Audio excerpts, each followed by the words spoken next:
Going hot, and we're switching over in 3, 2, 1, action. Hello, and welcome to the Technocrat Live. I don't know if you've noticed, but there is another person here with me. I'm your host, Matt Newhall, and this is my guest, Lee Wilbur. Hey, Lee. Thanks so much for joining me today. I appreciate it. So we are back on interviews. Yeah, I know, it is weird, right? So I have been on the moon for a year.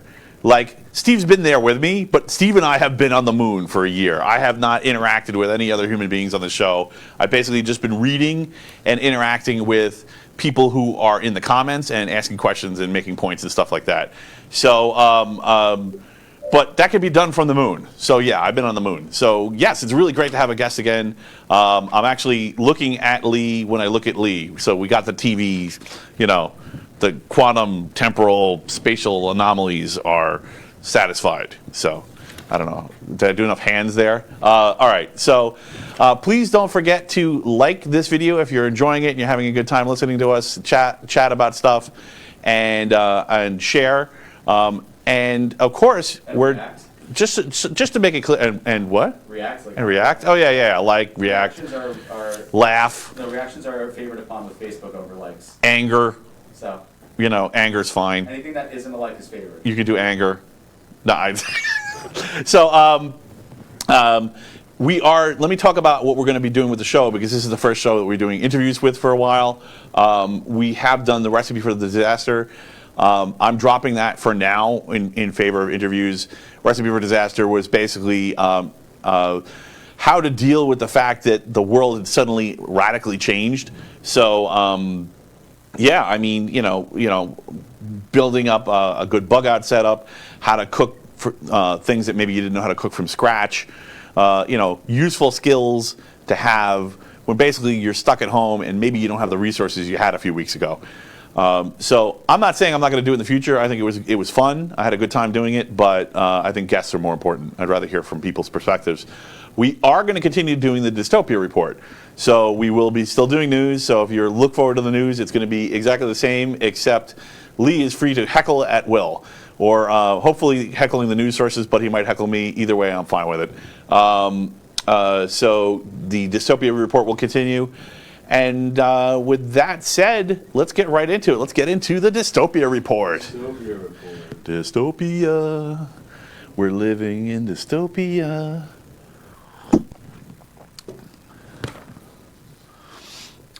I almost made it. Never mind. I could have made a rhyme, but it would have been completely politically incorrect. I got to write that stuff down first. So, all right. So, dystopia. By the way, on politics, I just wanted to mention. I normally put this in the beginning, but we don't do politics on the show, and specifically, we don't do personalities or party names. We try to avoid to talk about people if at all possible. Sometimes you can't avoid it. You have to use a name. But it would be the president, or the person in charge, or if you prefer, or maybe the senator instead of a name, right? You get the idea. So, all right. So Dystopia Report. Let's get into tech. So, turns out that, and this is.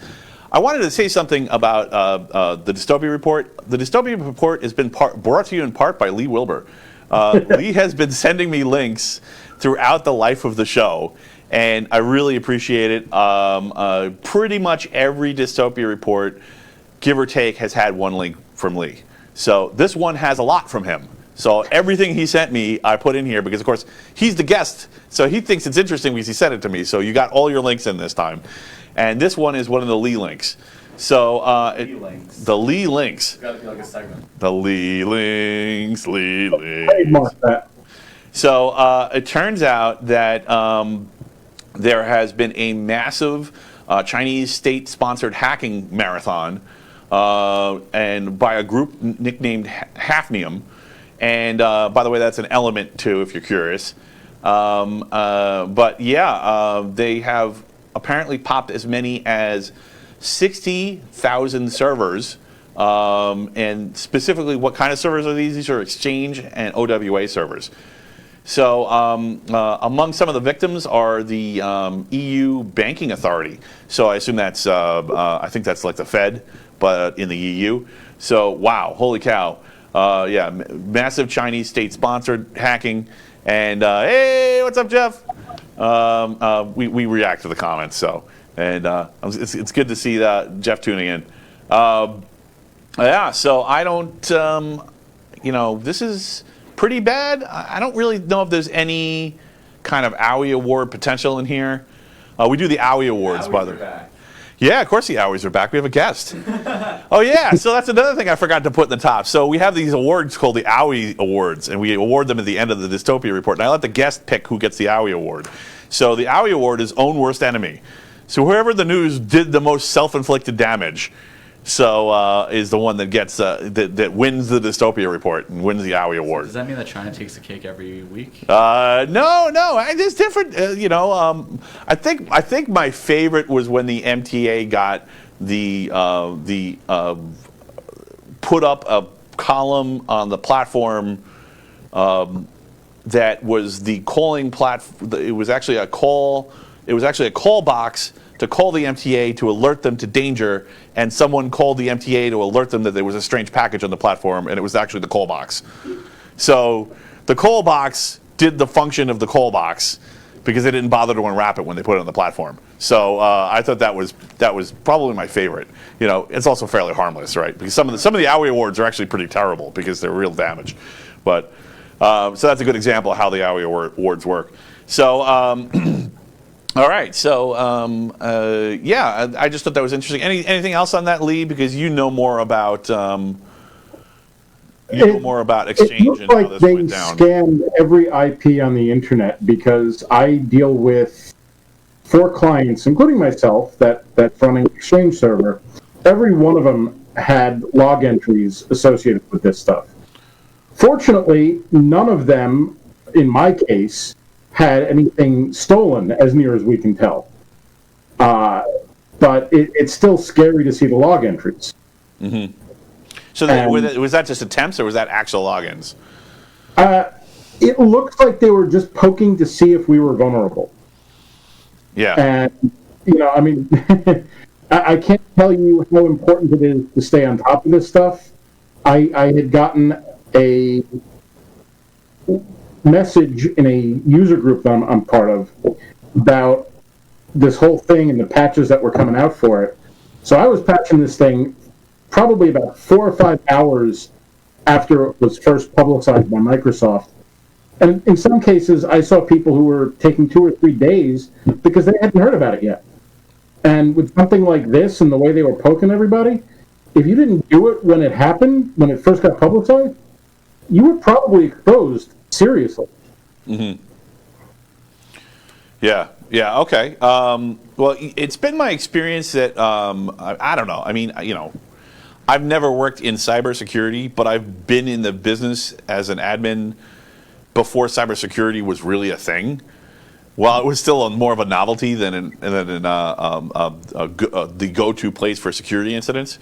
And so there's, I've had my fair share of security incidents, and it's been my experience the first thing they do if it's a targeted attack is that they cover their tracks. If it's part of a botnet, then maybe not. Maybe it's just everything's automated; they're not even looking. The only thing that touched you was a script. But Microsoft has released several utilities to determine how much of an impact it may have had on you, and there's a bunch of other documentation as to what to look for. The only thing that has been found on any server I manage were those log entries. Right. And that makes me feel relatively comfortable. Right. I'm not completely relaxed about it, but right. I'm still. Of course, you can still do the usual. Days, but you'll probably still do the usual casual forensics and system poking to see if you spot something that's strange that's going on. One of the things that's scary about people hacking into machines, and this is kind of this feels totally different than when I do the Dystopia Report by myself. So let me know in the comments if you like it better or worse. So far, I like it better, but I'd like to hear what you think. Yeah, it's been my experience that I don't remember what the heck I was going to say now. Good talk. Yeah, good talk. Good talk. Yeah, it's been my I really don't remember. All right, well, I'm going to move on if you don't have anything else to say about that. So let's we're still on tech, so let's continue. Oh, by the way, Bitcoin took a plunge about 10%, but it only went. It's back up nearly to its high. When I left the house, it was its high was 57,700. So again, we're past that trillion mark where it's really easy, the trillion market cap. So it's really easy to talk about it like this huge, crazy monster that can eat government central banks. All right, so this is kind of interesting. Apparently, so speaking of Bitcoin. Back in November, when the SEC announced that they were going after John McAfee, I called that as a bottom for Bitcoin. I nailed it. I nailed it to the week. So I'm definitely following the John McAfee story to find out what was really going on. I think that the core idea behind that is that governments are to the point now where their monetary systems are threatened by basically an open source peer-to-peer product that they have limited control over. They can pass laws, but they basically, it's one of those you have to shut the whole internet down to stop it things, to materially stop it. So apparently the charges have come out against McAfee. So the idea was that he was misleading Twitter users into buying obscure cryptocurrencies. So and of course the 90 in my I actually read some McAfee posts, and in my experience 90% of what he was posting was complaints about the way that governments are structured. He's pretty radically libertarian, even to the point of maybe being an anarcho-capitalist. So like that's kind of political commentary, but even more, it's more like a civics commentary. And for them to go after him for that is kind of ridiculous and reeks of censorship. But wait, there's more. So it turns out that there actually have specific claims that he was electronium. Sorry, I haven't even heard of it before. Is a cryptocurrency. This is like that. It's like Linux distros. There's thousands of cryptocurrencies. I don't know them all. So that thing. So ETN is its nickname. So we'll call it ETN. Apparently, he was pumping ETN and he did a pump and dump. So basically, he was telling everyone, "I don't own any. This is a great opportunity," and was quietly and dumping it in the background. So basically, he was lying to the public about what he was doing. So that completely changed my perspective on this as far as guilt is concerned. But nonetheless, they went after someone for a thought, for a variation on a thought crime. So not thrilled with that. So it brings up one of the things that okay, so he was able to do this damage with his Twitter account. And I see a lot of people countering the argument that social media followers or whatever content that you post on social media is a currency.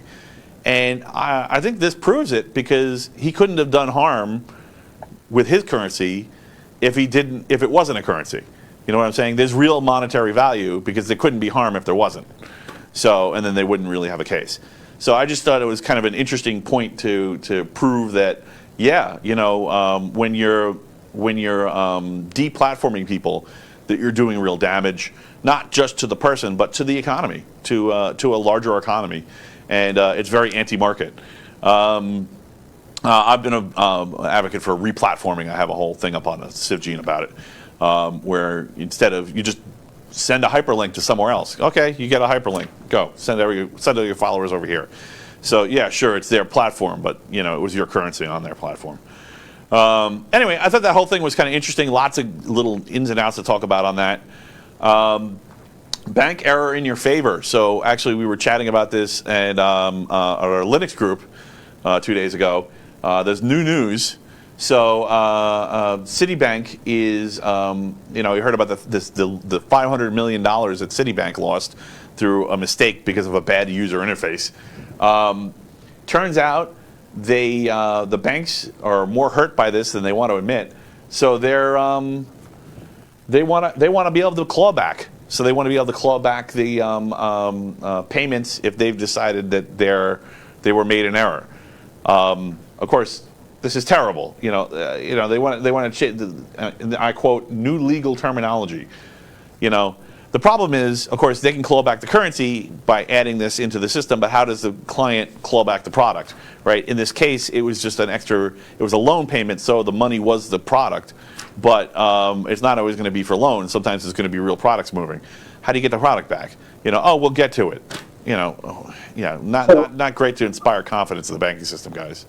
I had read something on this, and from what I understood about it, Citibank repaid a $900 million loan, right, to various people that the company owed money to.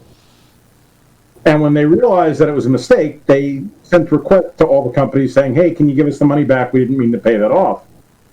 The problem was that the company that had the loan didn't have the greatest credit with a lot of their vendors, mm-hmm. and about half of them didn't want to return the money. Right. So Citibank went to court over it, but my understanding is, I think it's a New York State law that basically says that payments in error, if they're obviously an error, then yes, you have to give that back. But if you can reasonably assume that that was intended to be a payment, you don't have to. So if Acme Corp was owed $157,312 and they received a payment for $250,000, they would have to give that back because what's the odd number? It's not corresponding to anything. It's $250,000. Yeah, that was a mistake. But if they received the payment for $157,312, well, they can expect that they were repaid, so they can keep it. Yeah. I don't think anything you said is inaccurate, and also it goes to show you that that one square on Monopoly is just total BS, right? Bank error. Come on, keep it. Give me a break. Seriously, I don't disagree, but the problem is who's the arbiter of truth. And this is, it needs to go to Steve. Steve says he's the arbiter of truth. So, but when Steve's not available, who's the arbiter of truth? Why am I not available? Well, okay, Steve's always available. Okay, so we have determined the source of truth. Yeah, now, who's I think the arbiter of justice? I'm not going to talk down to the audience. I think you get it. If the bank makes a decision, that was an accident, because suddenly they're having problems somewhere else in their system. I mean, you only have to look at MF Global in New Jersey, with their clawbacks. They had segregated accounts that they took the money from because they needed it, because they made mistakes. And they went, well, technically, if you look at and it was all political, and it's not like banks have never gotten themselves into trouble and used their clients to bail them out. So they shouldn't be the ones making the call. It should be a court. But anyway, we'll see. I mean, maybe the language will be fine. Maybe the language will be completely reasonable. But there's a risk here. I think there's really a risk. Okay, so this is kind of interesting. So we've mentioned in the past that this might not be news. This might just be news to me. But we mentioned in the past that several large YouTubers are preemptively leaving YouTube because they're either tired of self-censoring or they're worried about future censoring. And we have another one added to the list. Linus from Linus Tech Tips is apparently leaving YouTube. They're moving all their stuff over to their own private servers. So yeah, fairly big name. I'm sure everybody's probably watched. Great, I love him. Yeah. Linus is, everybody's watched at least one video by him. So yeah, I don't know. I mean, sure. I mean, YouTube said originally this all started because YouTube said they were doing this for the advertisers. But how do the advertisers feel about having less people to advertise to? I don't know. Also in tech today, Google's Stadia. So apparently, this is just kind of a cool feel-good story. But one of the features in Stadia is apparently you can snapshot or like game state snapshot video games and share the snapshot with other people. So people are able to bounce between video games with someone else's progress. And people have actually started creating like chains of like small communities, and they are chaining video games with each other. And it's particularly important in video games that are especially hard, where the difficulty is very, naturally very difficult. They can't just turn the difficulty down. Where did you see the Linus news? The Linus was BBC. Because like I was looking BBC.com tech, and it is in the tech section. Oh, because his YouTube channel has no evidence of that, and his Twitter doesn't either. Well, he may have just talked about it casually in a video, and they've just started the process. But I know he does have thing. What? I feel like that'd be an announcement thing. Yeah, I don't. BBC.com. Okay. Well, I don't know. Maybe BBC's lying. That's why I have sources. It's the British. That's why. Yeah, the British. They're always they're so scandalous. Those British. They love to make things up. The British are trying to talk trash about the Canadians, and I fully stand behind it. Let them work it out. That would be, oh my God, how awesome would that be? England and Canada at war, and we're just on the sidelines going, we were the crazy ones. What is going on here? It's like the two kids fighting on the playground where you're just sitting throwing popcorn at them. Well, you look at that. All right. So anyway, I believe it. It was a whole story. There was those comments and everything. I don't know. I didn't see him say it, but I'm assuming it's true. Let me know. Let me know if you find out that's not true. If someone, well, I guess it is true because Steve's the arbiter of truth. Well, geez, that's the end of that. All right, on to science. So more stuff that Steve already knows. Apparently, Warp Drive has some math to back it up now. This is another Lee special. Thank you.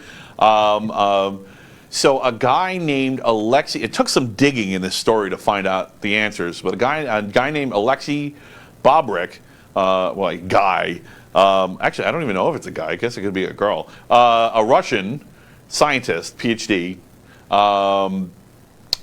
has figured out, apparently mathematically, how to justify the math to describe a warp bubble. So apparently a warp bubble was described in previous theories, but all the math wasn't there. Apparently he has filled the math in on how a plausible, now we don't know about materials, right? So this is kind of like a space elevator. We think we can build a space elevator because we know how strong carbon nanotubules are, but we haven't actually been able to build one at length. We haven't figured out the process. Like, it's super strong and super light, so we could theoretically build a string out of carbon nanotubules, drop it from space to the Earth, and have an intact string from Earth to space, and that would have centrifugal force. So that's an example of materials making what was previously just a concept possible. So we don't know about the materials for this yet, but the math supposedly is copacetic with relativity, and at least a few people have looked at it and reviewed it, peer-reviewed it. It is not formally peer-reviewed, but you know what I think of that process. So, a handful of scientists staking their reputation on it is usually good enough for it to raise both eyebrows.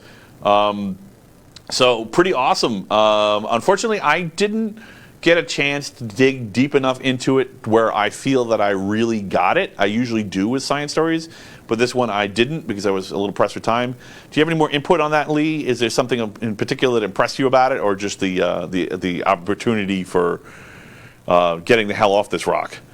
No, I just want to get off the rock, yeah. Yeah, okay, yeah, me too. Yeah, beam me up, please. I'm ready. Okay, so really cool. Nanotech graphene folding apparently can be used to make integrated circuits. So somebody figured out if they fold graphene and have, this is another Lee special, thank you. If they fold graphene with certain veins of material in the graphene, that they can actually create a microchip out of this, that they can actually create integrated circuits by using the 3D properties of grown 2D materials, like a sheet of 2D material in the nanoscale space. So very cool. This may very well become the structure by which bottom-up chips are built. So very interesting, major discovery. kind of downplayed a little bit. I haven't really seen a lot of stuff out there about it, but I think it's just because people don't understand, the fact that light only gets so small, and we're getting to the end of the ability to etch microchips. Hence all the cores. All right, so kind of an interesting, just kind of like a whiz-bang story. Vermont had a close call with a meteor. Apparently on Sunday, a meteor streaked through the sky and exploded over Vermont, scaring the crap out of a whole bunch of people in rural Vermont. I mean, that's kind of redundant because all of Vermont's rural. Larry, Darryl, and Darryl. But, yeah, good. Seems like good. Yeah, just get them. Yeah, that's what they get for not having any east-west roads. They only have north-south roads. I've noticed that ever since COVID became a thing, I'm growing increasingly more and more hateful to everyone that just isn't me. That's fair. Like I censor Europe, I censor England, I censor Ireland, I censor Canada. Right. I basically censor anything that isn't Steve, unless you have a PH, and you can just get out of here with a capital PH. Nice. Yeah. You know what? I'm angry with silent letters too. They really need to stand up and speak for themselves. Themselves with a capital PH. Am I right? Oh no! Vermont's the kind of state that would get in the middle of the UK-Canada war. So. Yeah. Come on, stay out of it, guys. Let them duke it out. Let's see what happens. They're going to try and milk Canada for the maple syrup reserves. Just watch. First is oil, next is maple syrup. You don't know what's coming next. Nice. So, anyway, I thought that was kind of interesting, kind of a silly story, but it's weird when all the police departments get a call about things falling from space and exploding. Apparently there was someplace else on the planet that also got hit with meteors recently, like this week. But I forgot to write it down. Sorry about that. I think it might have been the UK, actually, since we're talking about them. You sure you're just not confusing that with the new show, Debris? Yeah, well, it's funny how people have, like, these kind of psychic leaks, and they just kind of, like, oh, yeah, here's this fictional story that actually comes really close to a thing that happens in the near future. Oops, sorry. Yeah. So, and this is kind of an interesting thing. I found this on Twitter. Apparently, this is in the news to me category. So this isn't really news, but apparently it's been an environmental problem, and it's strictly a problem of awareness in the United States in the Appalachian Mountains. There is a species of a large species of salamander, and it's the only one in its portion of the genetic tree in North America, I think. So there are other large salamanders like this in the world, but not in eastern North America, or not North America. And it lives in streams in the Appalachian Mountains, and it lives under rocks. Well, apparently for whatever reason, I haven't even seen one of these, and I have done some wilderness stuff, but people have been making rock piles in streams because it's like a trendy thing. Maybe it's like Blair Witch or something. And look! I made a pile of rocks thinking it was harmless, and actually it's not. It turns out that if you make a pile of rocks and it's one of the streams where the salamander lives, that the salamander may decide to try to live under the rocks, and when the rocks fall, they'll crush it to death. So they're actually endangered, and this is having a meaningful effect, enough so that some park services have actually put signs up saying "Don't stack rocks." So just keep it in mind when you move rocks in streams in the northeast and in the east, that you may be killing salamanders. So don't do that. And check out the Eastern Hellbender; they're really cool looking. All right, enough for science. Let's get on to Corona. Corona. All right, definitely not gonna sing a copyrighted song, for multiple reasons. So, this is going to be controversial, but it's the headline. Denmark, Norway, Italy, and Iceland have all suspended AstraZeneca vaccines over problems with blood clots. So apparently these vaccines are having side effects, at least this particular one. We have talked in the past about AstraZeneca on this show, partly out of frustration because it was figured out at Cornell, and Cornell wanted to open source this vaccine. They were talked out of it by the Gates Foundation, and I don't know, Jeff, are we freezing? I can't see anything. It actually looks fine on my end, so. No, he's good. Okay. Sorry, maybe it's you. It's not you. It's not me. It's you. Suspend AstraZeneca over blood clots. I was talking about Cornell. And so, yeah, they wanted to open source it. The Gates Foundation talked them out of it. And then they went for a conventional commercial distribution method, which sounds, sad that something wasn't open source, but I could understand maybe there were legal implications for this. Well, apparently the distribution network they picked isn't working that well, and they've had huge distribution problems, and now they're having a problem with actual delivery, the actual efficacy of the actual vaccines.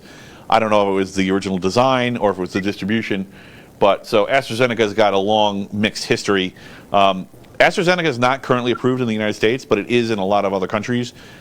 It has the designation of, it's kind of the go-to, it's cheap.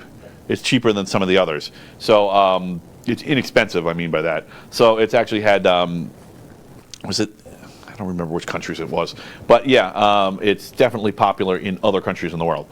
So here's the interesting part. The UK and the EU are diametrically at odds. So of course, Italy, Norway, and Denmark are all part of the EU. Is Iceland part of the EU? I don't even remember.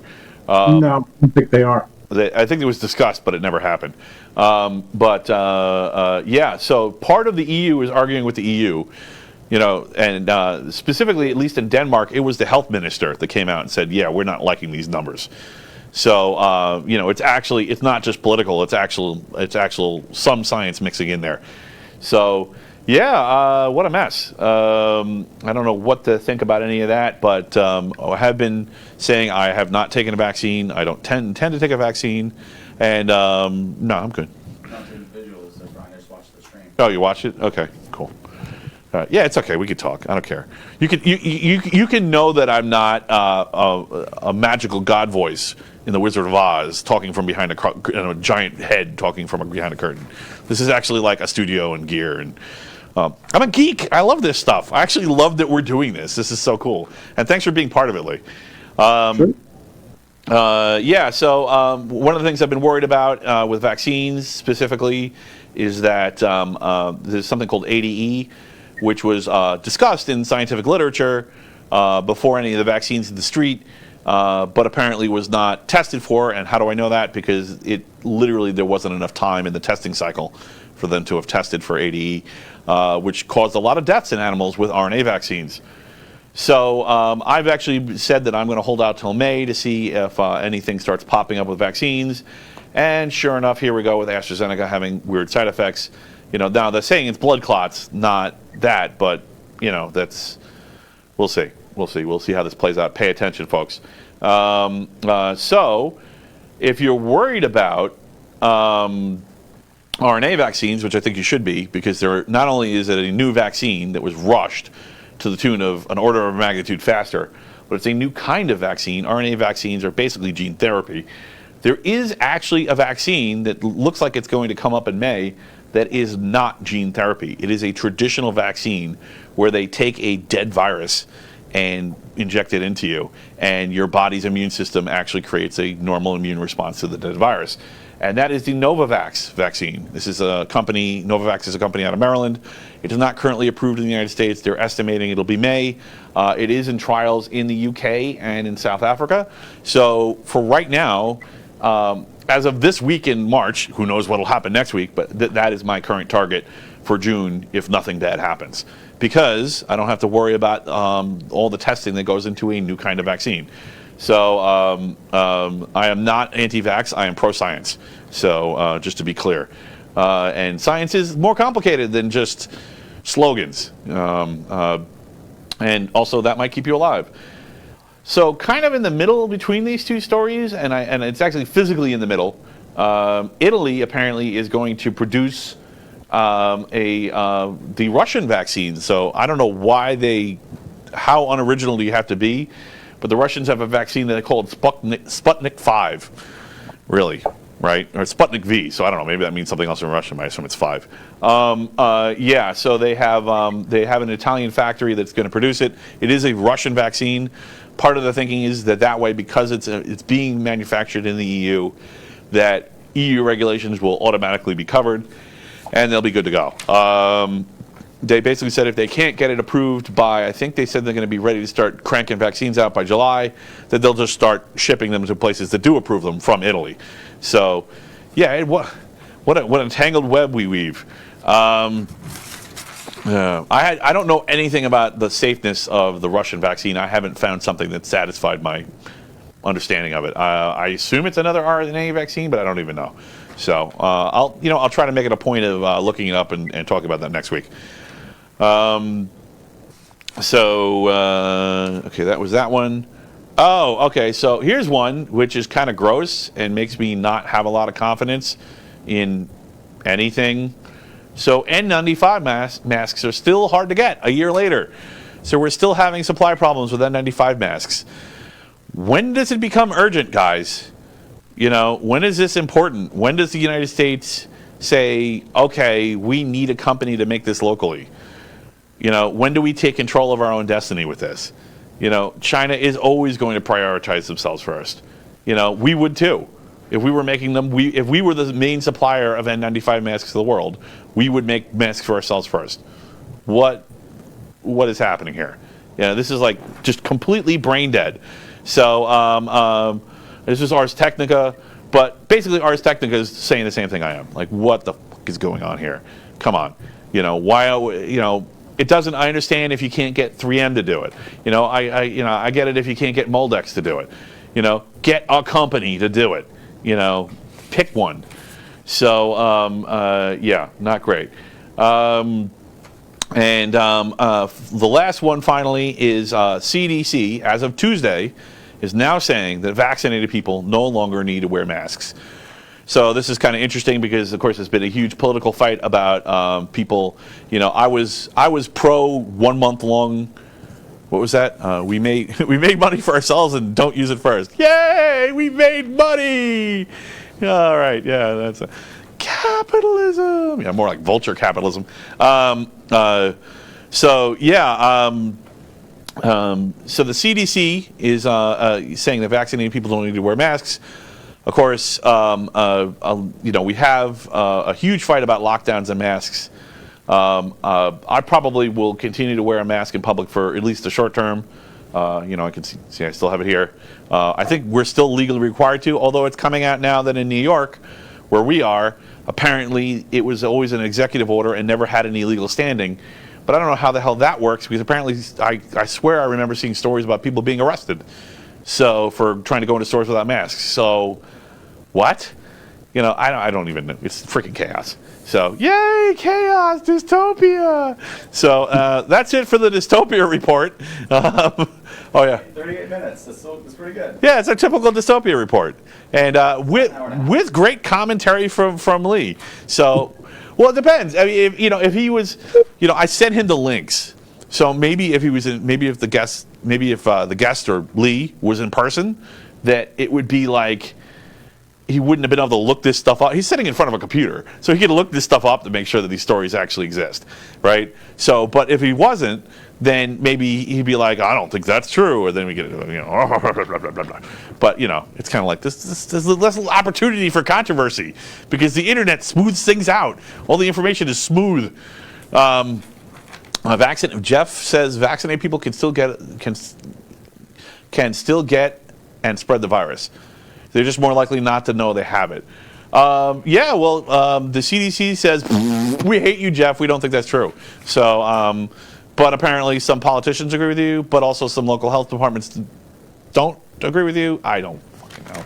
Whatever. I think caution maybe is called for. The story I heard yesterday or today, I think it was based out of Israel, where I want to say they were using the Pfizer vaccine only, and studies that they did suggested that it would be very unlikely to be transmitted or even to have symptoms if you had the Pfizer vaccine. Mm-hmm. Not impossible, just very, very unlikely. Wait. So the vaccines are different than each other? Well, they didn't take in Israel, again, my understanding, they're not taking the other vaccines, so who knows? Yeah. It's just the study in Israel based on the one they've been using. Right. Yeah, there's been a lot of good data coming out of Israel, so that's actually been pretty useful. Some of it I've hesitated to report because it isn't conclusive. So the thing is, like, I try to stick to stuff that's either conclusive or so inconclusive that it's like, what the fuck? You know, like, just what are they even doing? But yeah, I mean, there's tons of inconclusive data, and that's okay. I'm actually okay with that. I think people should be making up their own minds. I get nervous when journalists start leading people like lemmings, you know, because I worry that they're going to have lemming results. They're claiming 97% effective. Yeah, and I just wanted to point out when I was talking about Novavax apparently is 87 or 89% effective. But, I mean, to not have a new kind of vaccine, who cares? I mean, I mean, you know, combine that with what we know about vitamin D and vitamin C and how they seem to kind of create almost like a para-immunity, and like, you know, that vaccine plus those together, you'll be fine. You know, remember, we don't have to stop every instance of it. We just have to get the R value, the naught value, the R naught value below 1. And then it stops spreading. That's it. That's all we have to do. It doesn't have to be perfect. It just has to be better than, I mean, looks like contagious. looks like the flu vaccine was only 40% effective. Like, right. Even in modern flu cases too. Yeah, you know, I don't even think they should call the flu vaccine a vaccine, because it's like Well, I mean, it's like wheel of viruses, and they just pick one on a huge wheel, and that's the vaccine. That's the one they think is going to be big. And then if that's not the one, it doesn't do anything. Why? Why would you? You know, it's just a pain in the ass. You know, I understand that the idea is that if they can get rid of the flu, then they can save old people. But the wheel of viruses is not science. That's just the wheel of viruses. They shouldn't call it a vaccine. It is a vaccine delivery mechanism, but it is not a normal.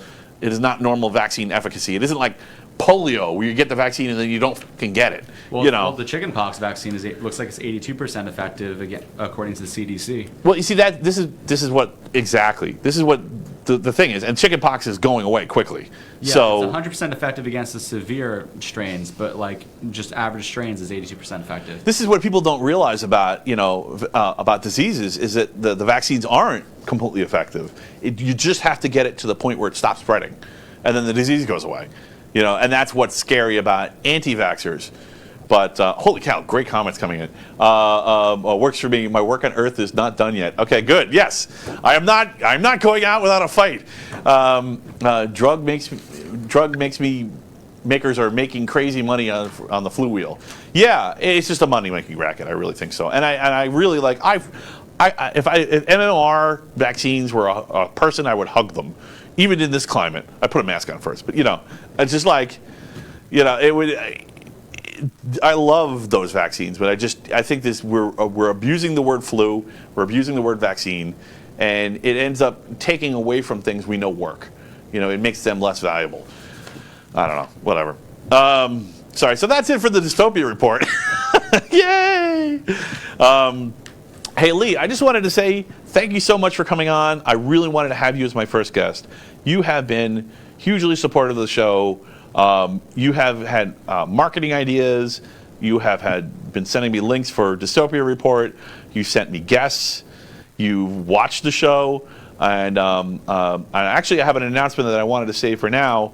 I've actually gone in there and started updating all of the videos, both on YouTube and a BitChute. Of course, BitChute's having weird bugs, so as usual. So I don't know when the heck that's going to happen. But I've also started putting the MP3s up. What I may do is I may just crank through all the MP3s and put them all up so everyone can listen to all the old shows, and then do the videos later, just because they take forever. But I know that you had said that you didn't want to watch the videos on YouTube. You'd much rather listen to the MP3s. My opportunities to listen tend to be in the car. Right. And watching in the car, very bad idea. Yeah. Well, you know what I'll do is actually I don't mind watching videos, and the thinking, I was always design the show like how I use other people's video talk shows, which is I put the video on, but then I ignore it and I just listen.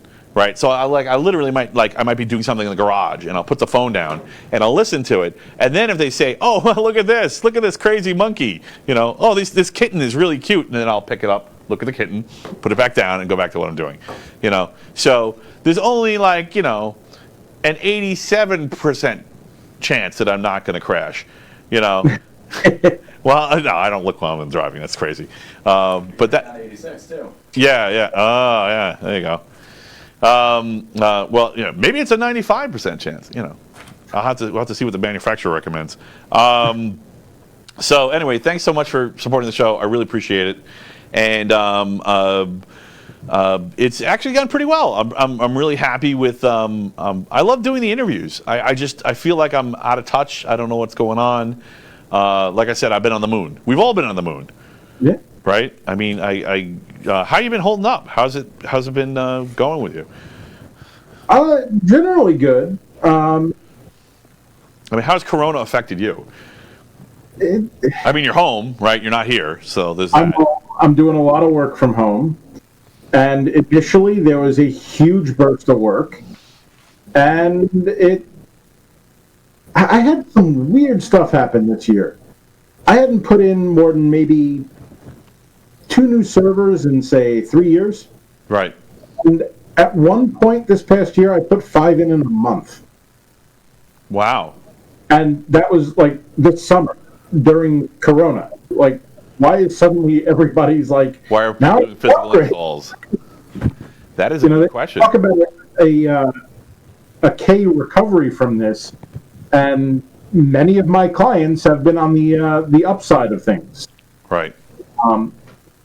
Things have begun to change a little bit with the start of this year, but we'll see where things go. I mean, if Corona dies down, maybe by end of the summer, I'll be picking up new clients again.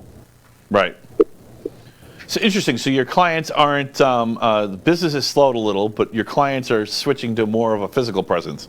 But wasn't it mostly physical presence with Microsoft anyway, or was some of it Azure or whatever cloud? Most of my clients are on-prem.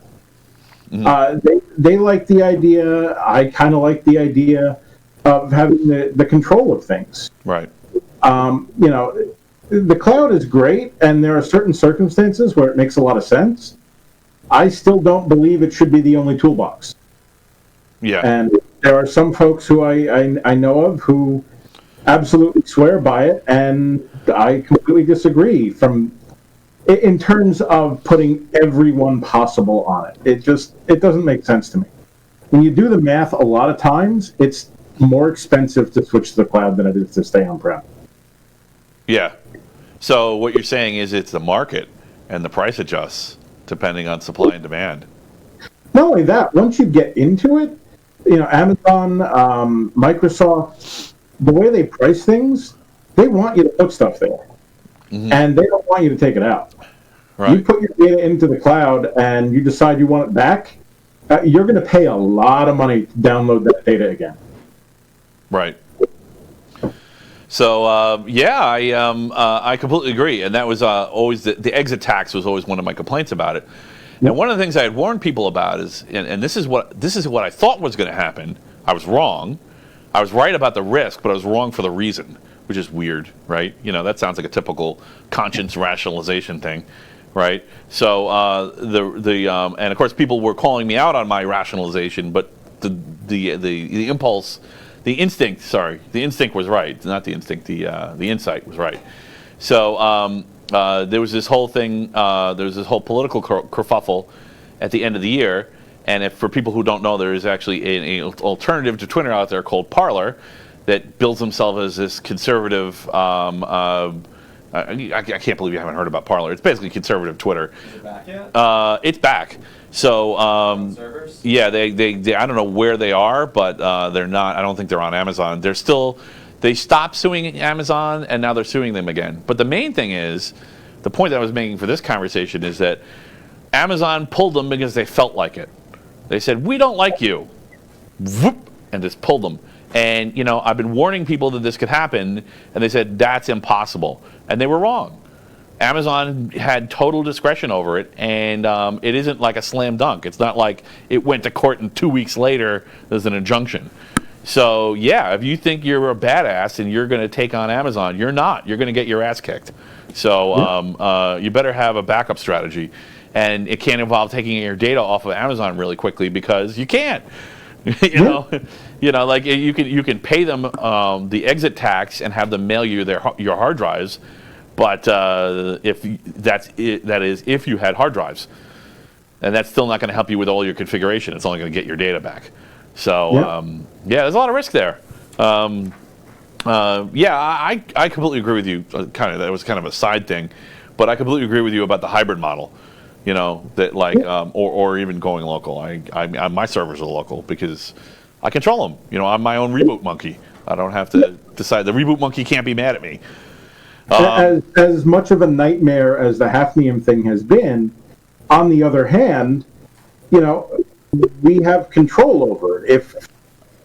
If we're hacked, then we can go restore things. We know what's going on. Mm-hmm. We have a timetable for everything. Right. And you know, we can even set up a new server and let email get delivered there for the time being.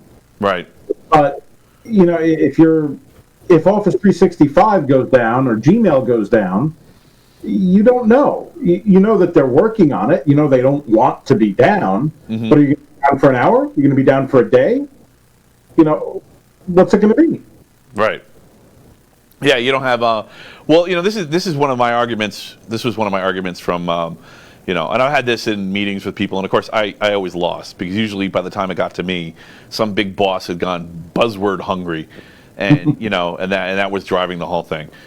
But yeah, that was my argument for how should I put it? Well, we'll come back to it. But yeah, it was just that it was not a good idea to. Oh, sorry. Well, I never heard that before. I just hit my microphone and I just heard the noise for the first time. Am I still connected? Well, you kicked this. Oh, sorry. You're pressing your foot on it. Hold on. Got disconnected. Am I in? I've created a problem. Watch your foot. Sorry about that, guys. That was my Snickers moment. I just kicked the microphone, then I didn't have to answer the question. So, all right. So anyway, sorry about that. Still coming in okay? Lee, do I sound okay? Yeah. Okay, good. Yeah, thanks. Sorry about that. Okay, so yeah, I was really worried about the effect that the cloud was going to have. The ability to I found the word. Sorry. So you know, actually, triage is the word I was looking for. The ability to make sane triage decisions in emergencies. Yeah. You know, and you don't have it when you go to the cloud. The triage is completely out of your hands. Even if you've gone to the point where you've done you used direct disk and you use direct hardware, you know, virtual machines, and you control the resources as much as possible, and you don't use one of the services. You do it as architecture. And you know you have 3 machines in this region and 2 machines in that region, and you have your total risk strategy. There's still half of that risk strategy, which is determined by the cloud provider. So yeah, it's super crazy, risky. And that was actually, that kind of brings me into something that I missed in the beginning that I wanted to talk about, which is this. I love interviews and I love doing interviews, and so far this is going great. Other than me creating damage in the studio, which would have happened anyway. You know, me wrecking the place is inevitable. But I feel like that this format isn't as good, and I've always thought that. I always wanted to do in person, and it's kind of really bad that I'm doing this for the world because I'm worried that we're never getting out of this. We're never getting out of this COVID situation, and that if I just don't suck it up and start doing remote interviews, I'm never going to do interviews again. And so that was the first one. But the other thing that this brings to mind is this is lower bandwidth, right? You know, there's only me talking and a delayed reaction as you look at my face and my gestures and everything. And there's more bandwidth. There's a lot of subtle cues that happen in the way that people look and the way they move and their intonation that just maybe they don't come through as well on a remote connection. So my advice is for myself and for you, and it's going to be for other guests until I find that it's otherwise. So far, we haven't really slowed down from when we. I think we're actually going a little faster than when we did an interview. You're more comfortable. You're coming to your answers quicker, but. You're also used to doing hour-long shows. Yeah, I'm used to doing hour-long shows. Like by now, I'd be like, okay, good night, everyone, and then I'm out of here. But so my endurance is gonna probably not be awesome tonight, but just because I'm out of practice. But that's not even where I'm going with this. You know, it's okay to slow down. I think it's okay to have a pause, to not be talking for a second. And if you're listening, you know, I'm sorry, but at the same time, don't be mad. This is just the price of not being in person. You know, that hesitating and finding the right word or finding the right thing to say. And, you know, in defense of that, I've been watching a lot of scholarly, you know, I've been working on this human rights thing for Civgene. By the way, that's going to be out if you're on the Civgene site. Check it out. I think tomorrow I'm going to release it. Unless I was going to release it twice already and came up with new stuff and changed it. But I think I've got it nailed down. Where it's like that scene in Babylon 5 where what was the brown guy's name whose race was almost exterminated by the I don't know. Are you a Babylon 5 fan or you're not? No, you're getting blank. It's on my list of things to watch. I have a friend. They wrote this constitution for the whole universe, and the guy that was writing it was kept bringing it in and being like, no, wait, and then would walk out. It was like a shtick after a while, you know, because he kept readjusting it and everything. And apparently, you know, and then of course you don't actually read the thing, but apparently it was amazing. Like so that's the experience I've been having too with this. Every time I go back into the drawing board, it's something better. But anyway, if you're into Civgene and psychopaths and that whole study, I think I may have really polished up the holes in the human rights structure. From discerning the differences between humans and psychopaths, which by the way I have to thank Lee too, because actually he let me write my own ticket and an icon and do a talk where I got to make the case for a not religious, not God-based rights structure, right? Because a lot of the United States gets all of its rights from God. That's literally the legal structure, right? You can't take them because God gave them, and God is all powerful, and blah, blah, blah, blah, blah. But of course, the problem becomes, you know, in the modern times, the problem is that there's all kinds of stuff the Bible didn't talk about because it would have been ridiculous. And also because which God, right? You know? Yeah, so that's another problem too. So I think this might actually be a real solution. Anyway, so check it out, Civgene. Probably tomorrow it'll be out. And so I've been focused mainly on that. If I seem a little scatterbrained, but so when I was looking, that was a huge segue. Oh my God. So I've been looking at I've been looking for a lot of really scholarly videos where, you know, like Nobel level PhDs are talking about their specialty and talking about the origin of human behavior and stuff like that. And one of the things I notice about them is they'll take their time. They don't care if the whole frickin' audience has to sit there pregnant for 30 seconds. They are not going to say anything until they have the right word. So I think that's okay, you know. And if you have to do it too, it's not going to be weird. I mean, I might juggle, but just ignore me. It's not an insult. I'm just trying to keep people's attention while we're figuring out exactly how to. When I'm looking for the triage word, right? You know, that is the perfect word for that. But without saying triage, nobody knows what we're talking about, right? So I had to find the right word. So we'll take it slow and let the pace go as it goes. All right. So hobbies. Have you picked up any new hobbies, any new talents? If there's been something that you've been doing in COVID that is really something that, like, have you read a new book or picked up a new author? I not really during COVID. There's been an ongoing, albeit extraordinarily slow, hobby of reading the presidents in order. And so far, I am up to John Quincy Adams, halfway through that book. He is legit with this. He is becoming a presidential scholar, so he knows. No, I wouldn't go that far. If I were taking notes, maybe. Yeah, okay. I'll tell you, after getting as far as I have, I kind of wish I had been taking notes, because there are certain things that are kind of blurring together in my head, and other things that I kind of wish I remembered about didn't that president do this? But yeah, it's interesting, and there are some things that are sticking, general ideas and concepts, such as the fact that our political system has been fucked from the beginning.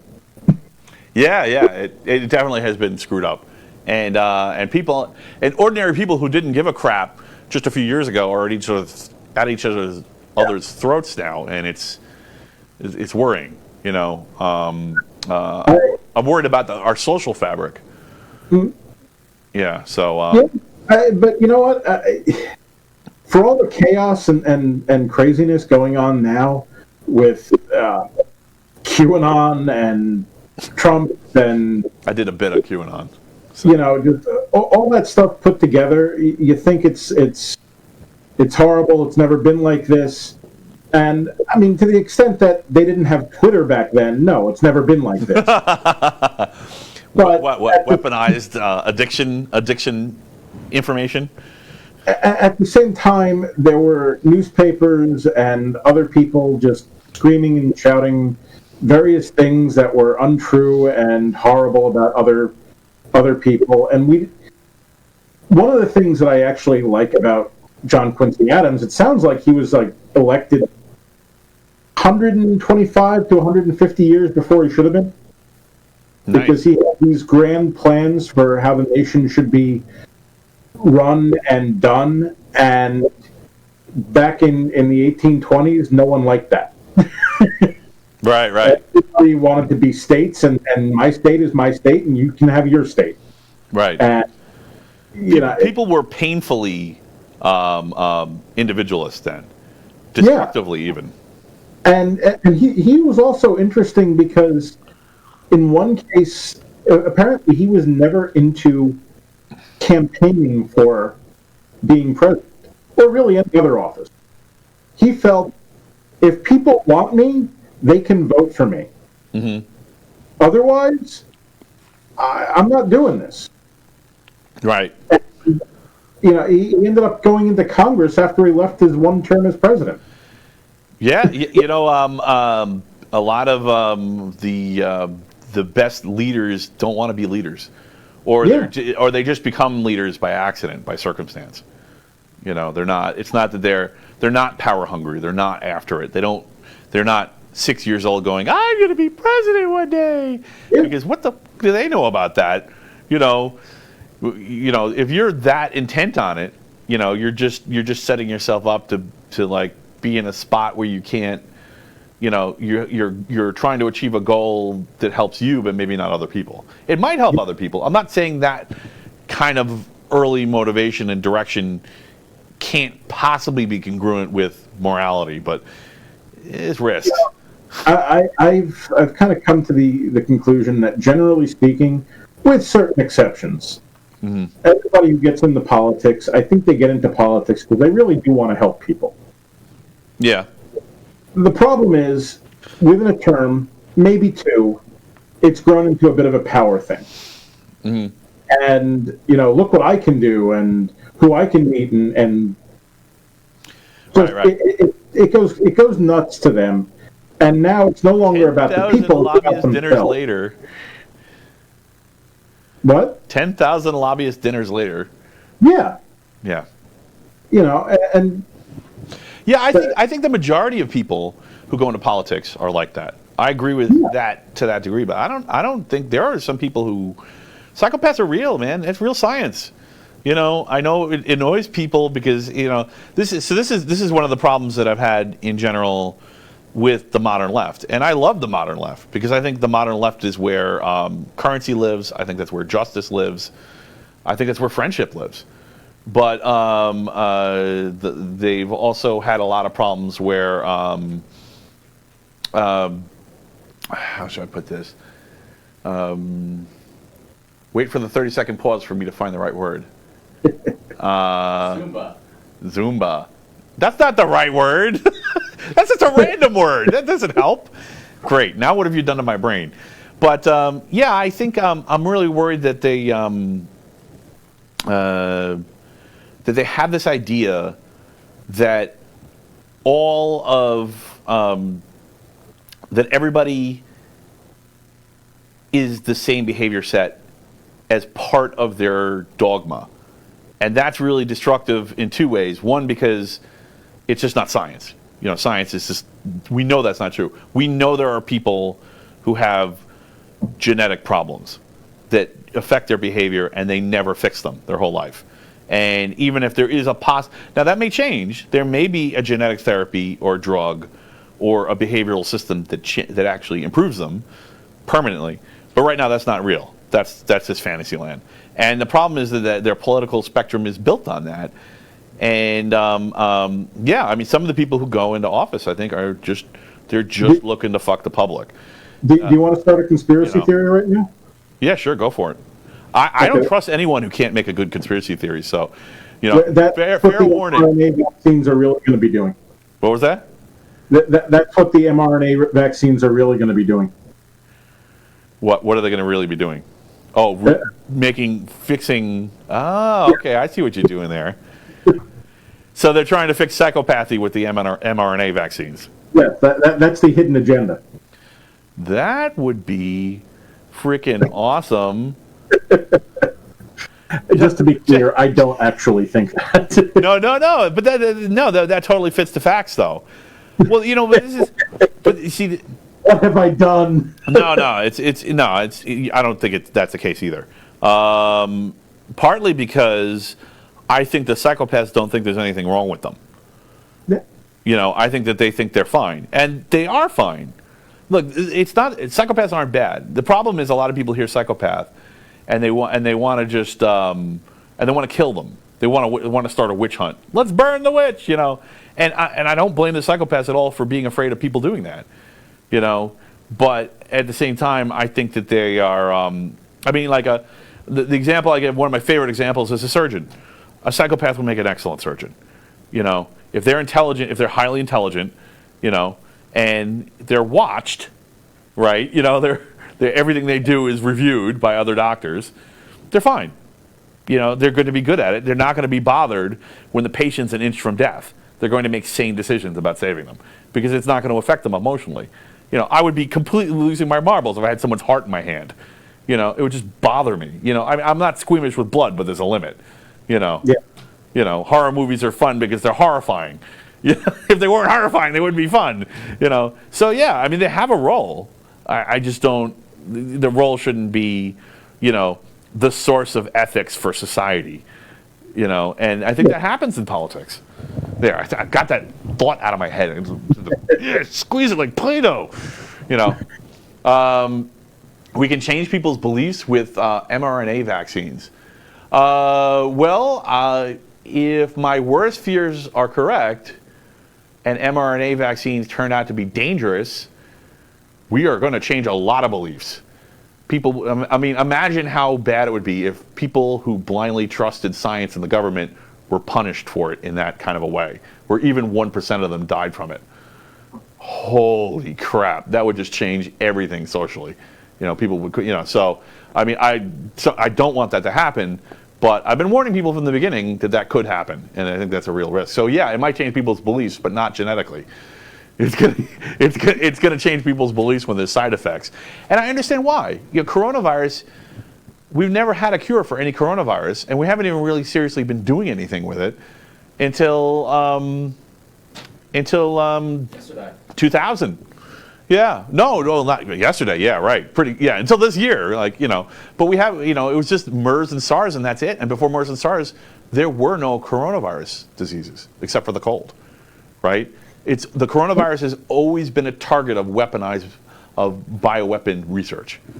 You know, that is the target because that's the super contagious one. So that's a question for you. Would these vaccines, as a side effect, prevent some of the common cold? Yeah. I mean, well, if we have, so the problem is we didn't have a vaccine model for the common cold at all, right? We had no cure, no vaccine, no nothing, right? You know, normally the cure is, for most things, it's either there's some specific weakness with the disease where just a certain chemical that doesn't really affect your body kills the shit out of it, right? And that's the chemical. But usually what it is it's a vaccine, and it's a piece of the dead thing in your immune systems. The vaccine's not doing the work. It's just giving your immune system the tip. It's just it's a virus definition.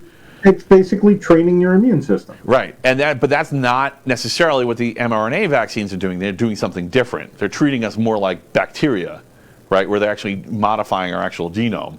And whereas but the thing that was really interesting about the Novavax is it's a traditional vaccine. What they did is they took a coronavirus and they took a piece of the COVID-19 and they put it on there.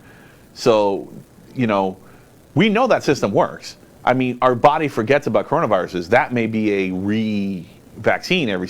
The problem is we lose coronavirus vaccines in our immune system. We lose track of them. We stop producing them after 3 to 6 months, which is why I'm waiting until June to see what happens with these vaccines. Because the ADE thing I was talking about before, it's reinfection. That's the risk. So I don't know. I mean, it could be nothing. It could be. I could be completely wrong about this, but I think there's a real scientific risk there. We have a ton of comments. I'm going to read them and see which ones I can read.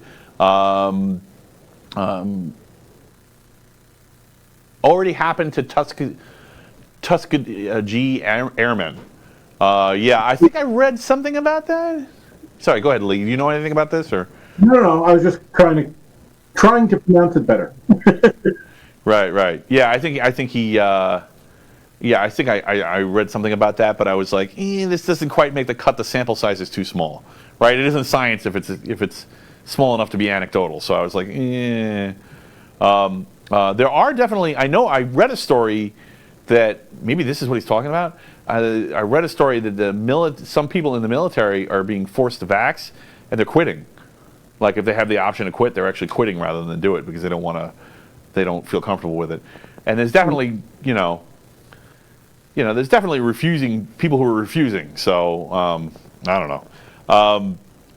To me, like it was such an easy choice because they weren't going to ramp up to the point where they could give vaccines to everybody anyway until like May anyway. So what's the rush? You got to wait for 2 more months. You waited for a whole fucking year. 2 more months for your health. I think it's worth it. So I got a question for you. I hope this isn't like out you or offend you or anything. Like, has there ever been any special considerations being a vegetarian and being locked up? Because like, I'll tell you what I'm thinking about specifically. Up until maybe like Christmas, we were washing our food, and washing vegetables and fruits is a pain in the ass. So You're supposed to do that anyway. What do you mean it's a pain in the ass? Yeah. Well, but I mean like when you get them, we didn't even bring them inside. We bring them from the grocery store and we wash them with soap and water outside, and then we bring them in the house because we didn't want to get contact corona from the raw, and then we wash them again, right? But that would just be a rinse. Normally I would just rinse them, right? I wouldn't actually wash them with soap and water. But then, it's a lot of work. It's at least stuff that's packaged. You can just wipe off the package and then you're done. But, good luck washing broccoli with soap and water. Have you ever tried washing broccoli with soap? It sucks. It's a pain in the butt. So I'm curious, has there been anything like that specifically? So there's a popular belief that if you're vegetarian, you eat healthy. It is not true. At least in my case. I have a friend who's vegetarian, and she's like, when in doubt, French fry it out. Exactly. Nice. All right. Me, burgers, even worse than I do. Other fake veggie meats, cereal, pasta. No, it's no problem. That's a little box, in fact, so that's going to be the same. It's even gotten easier because I can go to Burger King again because they have the Impossible Whopper. Nice. When was the last time you went to? When did you become a vegetarian? I want to talk to you about it because one of the things about Lee is he doesn't bring it up. He's not in your face with it. So I think that encourages me. You're like the politician that doesn't want to run for office. That encourages me. You'll be good at it. So I want to learn from you. If I'm remembering correctly, it was the summer of 1992. Mm-hmm. Oh, wow. And I kind of remember the exact decision moment because at the time, I was working at the Cinema Arts Center in Huntington Village, and or just outside of Huntington Village. They had three or four, maybe 5 or 6 different staff members, including the owners, who were all vegetarians. And I remember I was walking down 110. I don't remember why I was walking down 110, but I was walking down 110 north of 25A, approaching Burger King there, and I thought to myself, I could go for a chicken sandwich. And then I thought to myself, it's been 3 days since I had meat. I wonder how long I can do this. Really? Yeah. That's so cool. That's like accidentally quitting smoking or something. And it's, my initial decision was one of curiosity, how long I can do this. But over time, it has been changed into a bit of more of a moral belief. And what I tell people is, look, you drop me in a place where to survive I have to kill an animal and eat it, then I'm going to survive. I'm at the top of the food chain. At least I hope. Right. So, like, if a doctor said you're dying, you need to eat meat or you're going to die, you'd eat meat. Probably. I would probably try to find other ways. I know a vegetarian who got cancer, and that happened to. That's why. So, basically, he was lacking. He needed the protein. So, he's shaking the face at me like, that's real? Yeah, that's real. Just eat beans. Just eat beans, yeah. Just eat beans. They're a good source of protein. Yeah, well, he was already eating beans. It wasn't doing it. So. Just double wash them to get the starch off. Yeah. I would definitely be seeking a second opinion. Right. But, well, a doctor or two, so there you go. That said, I have a friend who she went vegetarian for a year or two, and her health suffered. And knowing this person, and that she went that way because she just loved animals and couldn't imagine eating them, it was kind of like, if your body can't handle it, your body can't handle it. So if you're one of these people who literally has to eat meat, then you have to eat meat. Right. But I don't. You are superior. You do not need that silly meat. Yeah, I don't know. I don't think I could do it. I think my body craves. If I don't have meat for 24 hours, my body's like, where's the meat? I'm just like, I smell a barbecue and I want to run in their backyard. It's crazy. People ask me if things like the Impossible Burger or Beyond Burger, if those things taste like meat. And it's like, I don't know. I like them. I haven't had meat in 25, 30 years. So maybe. Cool, man. Yeah. I think, it's not for me, but I completely get it. Actually, one of my sons doesn't like meat. He complains about it all the time. And, on the one hand, I'm like, eat your dinner, I'm your dad. And the other hand, I'm like, okay, yeah, I kind of get it, but I don't want to make 2 meals either, I'm like, I don't know. But so this was an adult decision, right? This wasn't because you were forced when you were a kid and you hated it, or do you ever remember thinking about this when you were a kid? No, I mean, when I was a kid, I loved burgers. I loved chicken. Well, certain types of chicken. Not a big steak person, but I had it on occasion. But so how about really dumb meat like mussels? Would that be where you went if you were going to go to meat? No, I don't like seafood in general. I never have. It's a taste thing. It's not just an ethics thing. Yeah, I mean, the extent of my seafood was fish sticks, and they weren't even a favorite. Okay, got it. Yeah, I actually, I've been, of course, I've been doing this huge ethical thing, so I've been thinking a lot about, ethical limits, right? And I've always thought that if I did ever have to go, if I ever decided I wasn't okay with animals, that I'm zooming in. It's very strange. No, it's fine. It's fine. So if I ever did go to the point where I was going to go vegetarian, or light meat, less meat, that I would try to get maybe I'd drop the mammals, because they're the smartest, So, I mean, but some people are like that too. I kind of get that also. At various times, I've also tried to go. I mean, cows are kind of cute. You know, they're also delicious, but they're really cute. So, Especially their offspring, which is more expensive. I could not go vegan. I'm too much of a cheese person. But yeah. Oh, cheese is great. But that said, I have, on occasion, and occasion being several years, done things like ditching milk entirely, ditching eggs. Well, let me clarify that. Ditching milk, ditching eggs, as I called them, as a main ingredient. Mm-hmm. You know, I'll have a cake made with milk and eggs, but I will not have cereal with milk or, you know, an omelet, that kind of thing. Okay, that makes sense. I mean, eggs aren't. There was, you know, if they weren't fertilized, there's no chance they were going to be alive, too. So yeah. I mean, Okay, depending on who you talk to, I've got other friends who are vegetarians, who are one who's a vegan.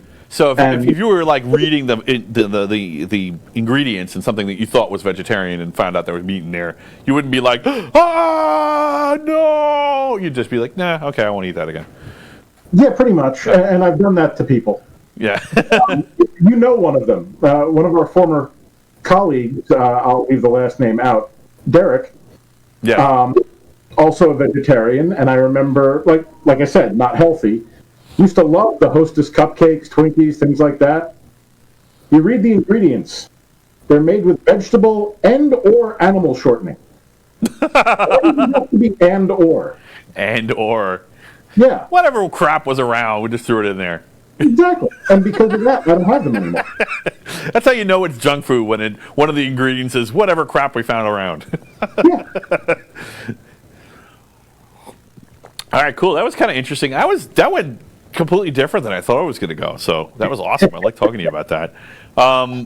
So how about, you know, like still on the COVID kind of lockdown, because, you know, this is like my first interview since the lockdown. So I'm like, I kind of don't know what the fuck people are doing with themselves, right? Yeah. Like I've been working out, yeah, well, that too. But no, I've been working out like crazy. You don't want to know what Steve was doing. I can guess. Everyone can guess. Go there. I can guess. You're reading my credibility one movement at a time. I love it, man. Steve, you were the best engineer. I swear. He's like the old codgers and my engineer at the same time. You know. Watch the Muppet Show. It's on Disney now. If you know what the hell I'm talking about. Yeah, I've been working out and I've been doing a lot of music stuff, but you know, that's, you know, everyone's been kind of going through different things and trying to find a way to entertain themselves. So I was kind of, I want to find out what other people are doing because maybe they know something I don't, right? I mean, Yeah. I don't want to miss out. You know, Jamie and I have been visiting her parents pretty regularly. Mm-hmm. And that's been one of our weekend days. And the other weekend day is errands. We used to go out to eat Friday, Saturday, Sunday night. Mm-hmm. These days, we don't go out Friday, Saturday, and Sunday. We'll literally eat in the car. Right. You know, go to a place, order something to go, eat it in the car. Excuse me. Yes, I'm alone over here. It's okay. Yeah. Not Corona. I swear. I was tested 2 weeks ago. It wasn't Corona. I haven't had it yet. So, every time anyone sneezes in my house, by the way, you know, coronavirus, get away. You know, I have children, so you know that's, and I'm also children. You know, if you haven't figured that out. I think that people are spending a lot more time with family. You know, that's basically our main exception has been for family. So. And, you know, as far as, I used to go to the movies probably 3 times a month on a minimum, and could be as much, depending on the time of year, 5 or 6 times in a month. Right. And, yeah, so that's been kind of disappointing because I like seeing things on a big screen. You know, it's not the same. I don't care how big your TV is at home. It's not the same. I'd ask if you were psychic, but I did send you the question, so maybe you were segueing into my next question.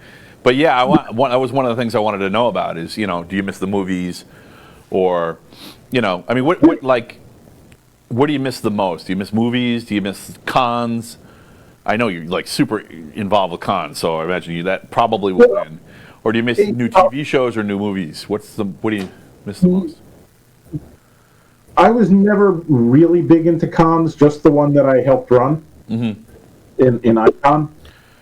And unfortunately, it's kind of like when you smoke the whole pack, right? Well, it's kind of like when you make sausage or you smoke the whole pack. Now you don't want to. You're like, okay, that's enough, right? Okay, remember, vegetarian. We just went over this, Matt. Right. Yeah, well, I haven't actually made sausage. I'm just saying, you don't want to. Nobody wants to eat it after they see how it's made, right? It's funny because when you're running a convention, I went to them for years, to Icon in particular, and I enjoyed going to the programming and doing a lot of things there. But it also seemed like fun running it. And when I started running it, it's completely different. Right. Absolutely, completely different. The ability to sit there and actually watch things and go over them, listen and pay attention and participate in them,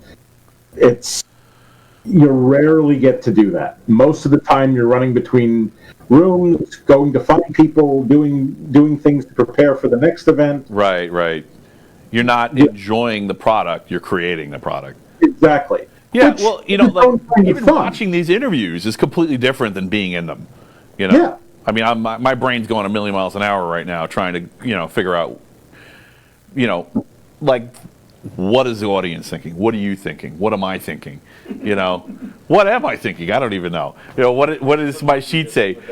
How do I fit the topics together? How do I mesh, right? And that's when I go sit down and watch it later, I go, oh, okay, that was cool. Yeah, that was funny. All right, that wasn't funny. Matt, don't ever say that again. And I know everyone. Some people can't even watch their own stuff. I try to because I figure if I can torture everyone else with it, the least I can do is try to figure out how to make myself better. Yeah, the times that I've done your show, I can't watch it. Okay, interesting. Yeah, listen, for that matter, I'll listen to everybody else. Show. So Lee has another show if you're interested, and it was pretty good, but it was very different. I was more amateur. It got smoother as we got into it later, but I was very amateurish. I think I picked up a few new skills, and you seem more comfortable now too. I remember you told me you weren't comfortable with public speaking, and now you're just chill, man. So. No, I still don't think I'm comfortable public speaking, but at the same time, I definitely think I've gotten better over the years. You're doing great, fucker, so don't worry about it, And I mean that in a loving fucker kind of way. All right, so, one of the things you mentioned in that video, look at that segue. Oh, that's what I'm talking about, pro stuff here. Million directions, don't even know where I'm going. So, one of the things you mentioned in your video is that you were kind of getting freaked out about PC culture 2 years ago, back when it wasn't as bad. Yeah, we were talking about it. You didn't say I am freaked out by PC culture, but it was part of a larger conversation. And yeah, you were kind of freaked out by PC culture. What do you think now? PC as in political correct? Yeah, politically correct. Yeah, that was. Well. How's it going now? How it started? How it's going? Yeah. Instant meme. Yeah, I think it's still kind of going the same way. I mean, and maybe this isn't quite on the same area, but times are different, and people, to me, need to recognize that 20, 30, 40, 50 years ago, things were different. Mm-hmm. And penalizing people for stuff they did back then that we would now object to, when back then no one objected to it, mm-hmm. I think that's a little extreme. Well, that's cancel culture, but yeah, I guess that's the end result of people. Well, no, it isn't. That's politically correct, but it's also, I guess it comes full circle back around to cancel culture, right? When everyone's trying to get rid of someone because of something they did in a completely different environment, a completely different context. Yeah. Yeah, sure, I can look at the Little Rascals now and cringe. But also, when I was young... Rascals? Yeah, what? It's because you got Little Rascals? Yeah, but also at the same time, when I was young, I was like, this is great, because it was a different environment. That was a high point. Now it's not. But like as a kid, I loved Tom and Jerry. Right. But I find it difficult to believe, even shocking, if people are showing Tom and Jerry to kindergartners, 5-year-olds, 6-year-olds, 7-year-olds these days, because it's so violent. Yeah. And yet, at the same time, it's like, I'm not going and hitting you over the head with a frying pan, so why is it that big a deal? I think the Simpsons have done like 100 episodes on this with Itchy and Scratchy and their parody of it. Yeah. Yeah. But you know what? I think you're right. We're not hitting each other in the head with frying pans. Just because we saw this as a kid didn't mean we went crazy. Yeah. And I think this is, I don't know where we lost the narrative that we got into this. All right, there's actually academic reasons why people think this, but they're not always, I'm not finding they match up with reality. You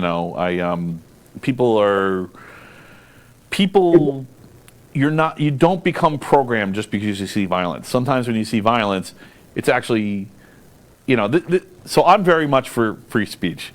And I think that negative speech provides people with an example of what not to do. And we need it. We absolutely need it. And sometimes stuff like Tom and Jerry is that. Like I see, like Pepe Le Pew, I think is a great one because it's easy to understand. I have not heard much about that. I know that there's something being talked about with it, but I haven't paid attention to it. So like I got pissed about Dr. Seuss, and I kind of got into a huge Twitter fight with someone about it, and actually we ended up being friends at the end of it, or friendly at least. So, because I won't call people names unless they start, and then I'll win, or at least I'll come out swinging. But like they never called me a name, so I never called them a name, and I think that's just the key to getting along. If people just refrain from name calling, amazing shit happens. And I mean, and then later when you're friends, you can call each other names because that's a prerequisite actually. But I guess people have like kind of maybe that's what's happening with social media is we're breeding this familiarity. Wow, I'm just getting diverted there. But you know what I need? I need more coffee. Hold on a second. I'll join you. If you had a mug, I'd say cheers, but cheers anyway. Yeah, but with Pepe Le Pew, I like that example because it's wrong. What Pepe Le Pew is completely and totally wrong. But does that mean we have to take it off? I mean, has anybody raped anyone because they saw Pepe Le Pew and thought, oh, what a great role model? I mean, isn't that kind of crazy to think that? I mean, I'd like to see the evidence that that's the case. If it is, by all means, let's get him off. And I mean, he's clearly not a role model, but I think he's a negative example. Like, don't do this. Like, this is real. I mean, imagine being, yes, Jeff's saying, it taught us what was wrong. I mean, imagine being a little girl in a loving household where you have no negative influences at all. And then you go out in the world and a man acts like that to you. And you don't even know what's going on, right? You're completely unprepared for it, That stupid cartoon might have prepared you for it, and said, okay, well, this person is very selfish and preoccupied with their own needs. And I can't take that seriously. Like, as a kid, your brain is spongier. You're more prepared to deal with that sort of thing. So, I don't know. I guess we agree. There's nothing really to talk about, right? And Jeff. So, but I'm really worried about the political correct to me was just laying the foundation for bigger problems, and it's becoming a problem now because so much stuff is being canceled, and I think one of the things is this on my list? Am I going to segue? This is later. No. Okay, good segue. Yeah, so I think that people are self-censoring. And I think this is a real problem because now whole topics aren't being discussed, which is definitely going to stymie progress, right? Because even if everyone isn't a leader, even if, the kids watching Twitter, somebody has to be. And if they can't even discuss the things they need to lead on, how the hell are they going to be leaders? I mean, was anything, in your presidential studies, was anything like this happening in the past, or is this exclusively because of the internet and because of the feedback loops and because of the echo chambers? Nothing comes to mind. Nothing comes to mind. Yeah. Okay. That's fair enough. Yeah, I just, things were slow then, right? Sometimes you didn't know what was going on for a month. That's why they did the Electoral College. Yeah. Right? Sometimes you had to get news on horse. Like, there were whole battles and wars fought because the people in the soldiers in the battle didn't know the war was over. Yes. Repeatedly, this happened. So, that was the war. Now, 5 seconds later, your phone blows up, because you're getting all these responses. So, Jeff's got a comment here. I bet if you talk to the original writers of those cartoons, they will say they did it to teach people. I put an it in there. Yeah, I agree. I think so too. I don't think that. I've seen interviews with the writers of Tom and Jerry and the Hanna-Barbera people, and they're completely reasonable. They were. They weren't necessarily out to teach kids everything in life. They were there to entertain too and to make money. But they weren't like, rah, rah, rah, I'm going to make society disintegrate. They were not twirling their mustache. Maybe their characters were, but they weren't. So I just don't. Yeah. Anyway, let's get off of that. I'm just really worried about people being exhausted and self-censoring, and we're just, are we going to damage ourselves as a society where even the most responsible, eloquent, respectful to etiquette, perhaps even accredited people can't even talk about stuff anymore. I mean, they're canceling college professors. It's crazy. People need to be able to talk about things, but at the same time, I'm probably picking at this in too fine a detail. Right. But self-censoring, as in not saying things, not doing things in a larger, more public way, to me makes sense. It's respecting other people. Yeah. Well, and of course, when you're in a room with a person, you have that high bandwidth feedback. You should be able to sit down and have a serious conversation about those topics if there's a reason to do so. Mm-hmm. Yeah, and I think there definitely is. I mean, not every topic. Like, some things are just dumb. Some topics are just dumb. I'm not even going to get into them because then people will be like, "That's a good topic," but because, pretty much any topic can be smart if you get the right person talking about it. And I understand why people may self-censor because they're afraid they're not the right person. But what it seems like is happening is, like, no one thinks they're the right person, and whole topics are dying. And that's fucking batshit to me. That's just really dangerous. Because then how will we know, at least if it was all just a mistake, learn from it. Why can't you talk about it openly? That's just, And it's because I'm good at being politically correct. I can be, I'll just, look at Lee's making a face like, yeah, okay. But, because I don't like it. I hate it. But I'm good at it. I know what to do. It comes to me naturally, which is disturbing. But also, true. I just don't like it. I think it's gross. I want to avoid it, try to get away from it. I think it makes me less of a person. And not all the time, right? I don't want to hurt people's feelings. But when whole topics that need to be discussed are just left out, that's fucked up. So, all right. So I have a question. Do you think we have a right to privacy? And more importantly, what I want to know is, do you think that, is the right to privacy really just code for the right to withdraw from politics altogether? Kind of like how you're like into this conversation right now, right? You only want to go so far. I don't know about the withdraw from politics part, but I mean, the original definition of politics is everything we do in public is a stage. The world is a stage. Right? Okay. And I think I agree with that. I think that's correct. Everything people do is politics to some degree, right? We're all worried about appearances. How do I look? How am I coming across? Do I think we should have a right to privacy? Yes. I don't think I mean, first of all, I know there isn't a right to privacy, no matter what people want to believe. It's not in the Constitution. Well, no, it's definitely not in the Constitution. I think there's an ethical. It's one of the rights that's coming up. Yeah, no. I think there should be one, but I don't think one currently exists in any kind of meaningful way. Right. Not in this country, at least. I think actually it's an inductive right, and so one of the things that happens with so we have deductive rights and we have inductive rights, and the inductive rights are the ones. The difference between the two is the deductive rights will always be there. They're derived from our core rights of how we act, but our inductive rights are situational.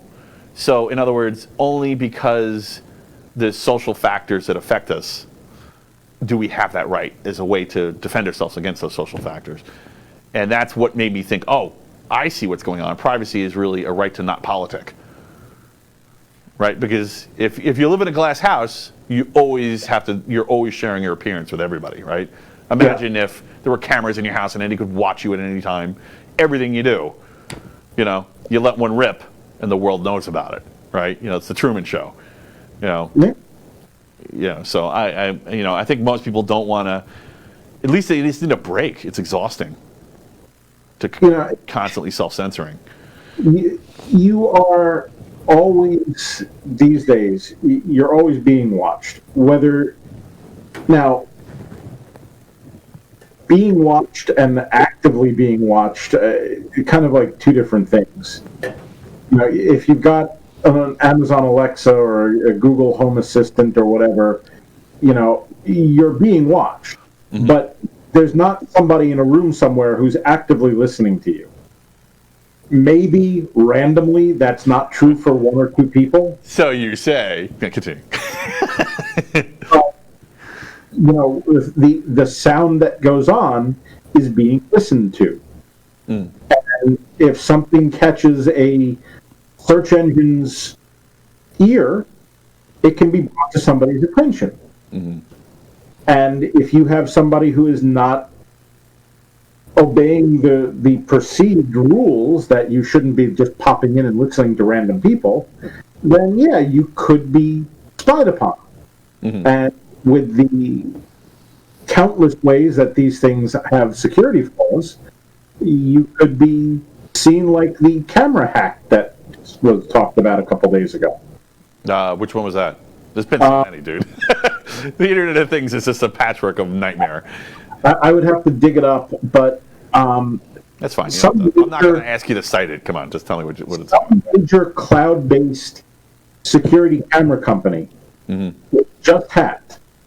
Wow. And people were watching other people work at Tesla, at hospitals, at numerous other places. What? Because they use their camera system. Tesla? Oh, sorry. Keep going. And,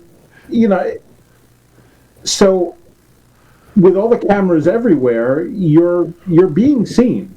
Yeah. And with your credit card, your car, it almost amuses me when people think they're going to live off the grid, because these days, unless you're literally living in a house in the woods someplace, go on. Or probably not even a house, it would have to be like an underground hole in the woods someplace. Go on. You're going to be spotted by somebody sometime. Right. The satellite's taking satellite imagery. Your car by the cop driving down the street who happen to have the license plate scanners, the red light cameras. They're all over the place. You're going to be seen. Mm-hmm. So there is no privacy in that regard. I'd like to, by the way, if you're watching this and you're like, okay, I'm going to try to figure out where society's going, I really would like to see a meme where people take thermal camera pictures of people's farts as they happen. So if we're going to invade privacy, at least let's make it kind of funny. Oh, speaking of funny, did you see Family Guy this weekend? I did not. I've actually been TV deficient. So believe it or not, I actually canceled my cable. So I know I sound like a lunatic, right? But I will avoid spoilers beyond giving you the basic storyline. Sure, hit me. It's a Terminator type thing. It was a play on Terminator. So Okay. let's go watch it. It was a good one. Good. Okay. Yeah. Actually, I like Family Guy. I still have some TV. So the reason I canceled is because I have a good internet. I have Roku. I can still get, and I have services like I have Disney. I have Netflix. So whatever. And then some of the local TV stations also have streaming services. So I pretty much got everything. I'm like, whatever. I'll find it. Yeah. Cool. I know that Orville is going to have a new season. I don't know has it started yet or when it's going to start? No, I've been hearing rumors that it's going to be this fall. Do you miss that TV show? Do you miss TV shows? Oh, I love Orville. I mean, I know you're you're big into media. Yeah. And I'm also Plex. Thank you, Jeff. What was that? Jeff posted a link to Plex. Plex. I actually use MB, which I believe is a fork of Plex. Mm-hmm. There's also something that my friend John told me about. Lowcast. Okay. Have you heard of that? Mm. It's basically a nonprofit that streams the regular channels, 2, 4, 5, 7, 9, ABC, NBC, CBS. They do it in certain markets, and New York is one of the markets. And they will stream it for free, live. So you can go sign into Lowcast. You do need to create an account, but it's free. Now, you ask for donations. No, they know who I am. They're going to record my farts. So I don't know. I'm more paranoid when I type. I don't know what that was about. I don't know. But they'll show you ads pause the stream, and I think show you an ad or do a box on the bottom or something if you don't pay them. Mm-hmm. But they'll still do it, and it's free, and it's something that I think Plex has a plugin somebody created that allows you to record off the stream, like a DVR. Okay, cool. Yeah, I know somebody was talking about a friend of mine actually is talking about getting off of cable, but he didn't want to do it because he didn't want to lose the DVR capabilities. Yeah. Yeah. So, but that's good. That's good to know. I mean, that's why I'm on it, and frankly, I hate cable companies, but who likes them? I mean, really. Yeah. No, I just had enough. We weren't watching it. You know, my kids are. I'm a how-to guy. I want to know how things work, and I also sometimes I'll watch academic videos where people are talking about how how things work in the background, and that's basically it. And that stuff's all on the internet. I mean, you can find shows like that, but it's rare. And so for me, it was just useless. And the kids weren't watching it anymore. They outgrew a lot of the cartoons, not all of them, but a lot of them. Yeah. And the wife wasn't. I'm like, why are we doing this? Why are we paying them? We're not doing anything with it. So it's not providing any utility to us. Was this HD home run tuners? Yes, I have several. Okay. What are they? Sorry to be. You can hook them into media center type systems like Plex. Oh, okay. And I see. They'll take the signal and let you do a DVR that way. Right. Yeah. Yeah. Of course. We're geeks. We want to control the files. Yeah. I don't want to hack into your value added bullshit later and pull the stuff out. I want to just run it from my stuff in the first place. It's easier. I can replace you. I can replace your marketing campaign with a short script. I've used Windows Media Center for about 11, 12 years. I've been using it on Windows 7, which is no longer supported, of course, but it still works. Mm-hmm. And I've been through, I think it was Time Warner, FiOS, Cablevision, RCN, Spectrum. I think I went to FiOS again at one point. I have not. I've lost videos, but not because I've switched providers. Right. Yeah. I've I lost. I had a whole bunch of main cabin masters recorded. So I lost that when I turned my DVR in. I was bummed out about that. But of course, I'm sure I'll catch it someplace else at some point. Yeah. It's not life changing. Yeah. Yeah, but look, another how-to show. That's what I'm really about. I want to know how things work. So, for me, it's all the internet. And my kids, it's so weird that my kids are like that too. They don't even talk to us sometimes. They're just like, hey, go away. I'm learning how to do something. Like, but I'm your dad. I want to show you how. Like, no, there's better videos on the internet. Dad's been replaced with the internet. I think there was actually I saw some advertisement for it. You know, there's a few dads. I think I've kind of done that a little bit too. That have just started making YouTube videos so their kids they can actually teach their kids stuff. So they'll make a YouTube video to teach their kid how to do something with the car or in the shop or, you know, around the house and then, you know, knowing eventually the kid will get around to watching it. So what makes you angry? Questions about what makes me angry? Me too. You know what I hate? I hate snarky answers. So there you go. Matt, you hate snarky answers. I love snarky answers. What is wrong with people who don't give snarky answers? I mean, you know, come on, really? I mean, the only reason I said that is so I can give a snarky answer. I quit. Yes, full referential. And by the way, thanks for the links, Jeff, and I appreciate all the comments, everyone. All right, well, that's a non-answer. I like it. Is Microsoft a good guy now? Eh.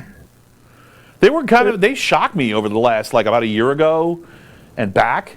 Every week they seem to be doing something nicer. And I'm like, what is going on? Are they a freaking charity? And then, like the past, like, I don't know, 6 months, they've been kind of kind of falling off a little bit. They're not the evil that they once were. What, the eye is Sauron with lightning? Yeah, I mean, I don't know that I would go quite so far as to say they're the good guy. I mean, this whole halfnium thing, my understanding is they first detected it 2 months ago and didn't tell anybody. They worked on patching and... Oh, the one we were talking about, the exchange virus, at the top of the news. Yeah. And there's some question about why they took so long to get the patch out there.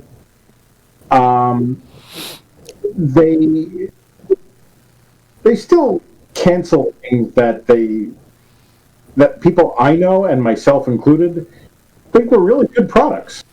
Mm-hmm. For example, the Media Center. That could have been Microsoft's Roku. Right. But they let it die. They had a phone system that was actually pretty good. They had to give it away nearly for free. That was what they had to do to get that to win. Because Roku's essentially, Roku just had their internal code and then Linux underneath. They're like, we don't have to do that much. So they had to compete against a different cost structure. Well, one of the things, as I understand it, that was a problem for Media Center is that the DVD playback required a licensed piece. Okay. And that's why in Windows 8.1 or Windows 8, I've forgotten which, they did keep Media Center there, but now if you wanted to be able to play DVDs in Media Center, you had to pay like $20 or something. Yeah. There's been a lot of... there was like a good decade where we weren't really hearing anything negative out of the RIAA or the MPAA. And the past couple of years, they've really become active again. And not all of it's good. And actually, that's, I think, one of the things that was during that slow 10 years that it did screw up was all the Blu-ray restrictions. They just didn't learn anything from DVDs. DVDs were cracked in what, like a few months? Yeah. And they're like, oh, we're going to do it again with Blu-ray. It's like, guys, nobody's gonna not rip. There's the analog hole, right? You might lose a little resolution, but no one is trying to decode Blu-rays to rip them. They're trying to watch them. That means they already bought it. Stop treating them like crap. To be fair, I decode every DVD and Blu-ray I have to watch it on my computer whenever I want to, instead of having to take it out of the box every time. Yeah, well, but I mean, even you're not share even wrong because legally you're entitled to a backup copy. So you haven't, if anything, you're being 100% honest and within the law. Share with anybody. I have a copy of a live DVD of like one of my favorite bands. What am I going to do? Get up every time I want to watch it and pop it in? Do you know how hard it is for me? I to may or may sleep not. in my bed? I may or may not have watched the backup copy of various movies on portable devices on the train going to work. You know, why not? You know, I bought it. It's not like I didn't. You know, I mean, it's only fair. Mm-hmm. You know, go ape shit when you try to have a backup of a game that you purchased. Yeah. Like ROMs. You know, where Nintendo gets all of their ROMs from their sites to resell for $60. Right. You see the coding in their own official ROMs. I didn't know that. Yeah, that happened. There's coding in their own awesome. official ROMs that actually have like. So they downloaded the pirated watermarks, version essentially. rather than coming with an original source. No, they have like watermarks essentially of the guys that ripped the ROMs, and they're reselling it. That's awesome. That happened to a couple of the games on the NES. Oh my God, those guys should sue Nintendo for copyright infringement. That would be spectacular. That might be like crossing the streams, and we'll be in Zool's world then. You know. Dude, imagine the smell of the seething hatred. Yeah. Well, it's just like, you know, like I think we're all on board. Like nobody, I haven't seen mass protests against intellectual property. We're all on board with intellectual property. It's just a question of how to do it. Like, you know, we don't like it when you shove an FBI warning down our throats for 30 seconds. We're trying to watch the fucking movie. We've seen this already. That's a boring movie, the FBI warning. We don't want to watch that short anymore. You know, we know that the FBI will send our ass to jail if we start cranking out copies of DVDs and sell them to our neighbors. You know, it doesn't. And if I was going to do that, that wouldn't dissuade me. You know, we're all on board. Anyway, I just I don't know how I got. Yeah, but yeah, that's a shame that happened with Media Center. And I mean, you know, the one of the great things about Linux, and I mean, I mainly use Linux systems. And one of the great things about Linux is I just go to a country where they don't give a shit, and I download the code from there whenever you run into something like that. Like you can't decode DVDs, you can't decode Blu-ray, you can't decode MP3s, you know, and just download the code from there. And but why do I have to do that? I mean, I'm trying to make MP3s of my own show. You know, I mean, that's a patent. I know what that is, but, you know. The whole thing with Media Center that bothers me, and frankly, I'd get away from it if I could, but there's two issues. One, the interface for it is pretty friendly. And right. the interfaces for other media centers that I've seen Microsoft's have great not at been that. as friendly. 2 thumbs up. Microsoft's great at that. The other problem is that Microsoft got the necessary codecs or rights to include the ability to record programs off of cable cards, cable card tuners. And this allows me to record things, for example, off of HBO direct through my cable line. Right. You can't do that with Plex. You can't do that, as far as I know, with any other Media Center product. If it's not transmitted in something called Clear QAM or otherwise unlocked, you cannot stream it. It will not decode the stream. Mm-hmm. That's why I stick with Media Center.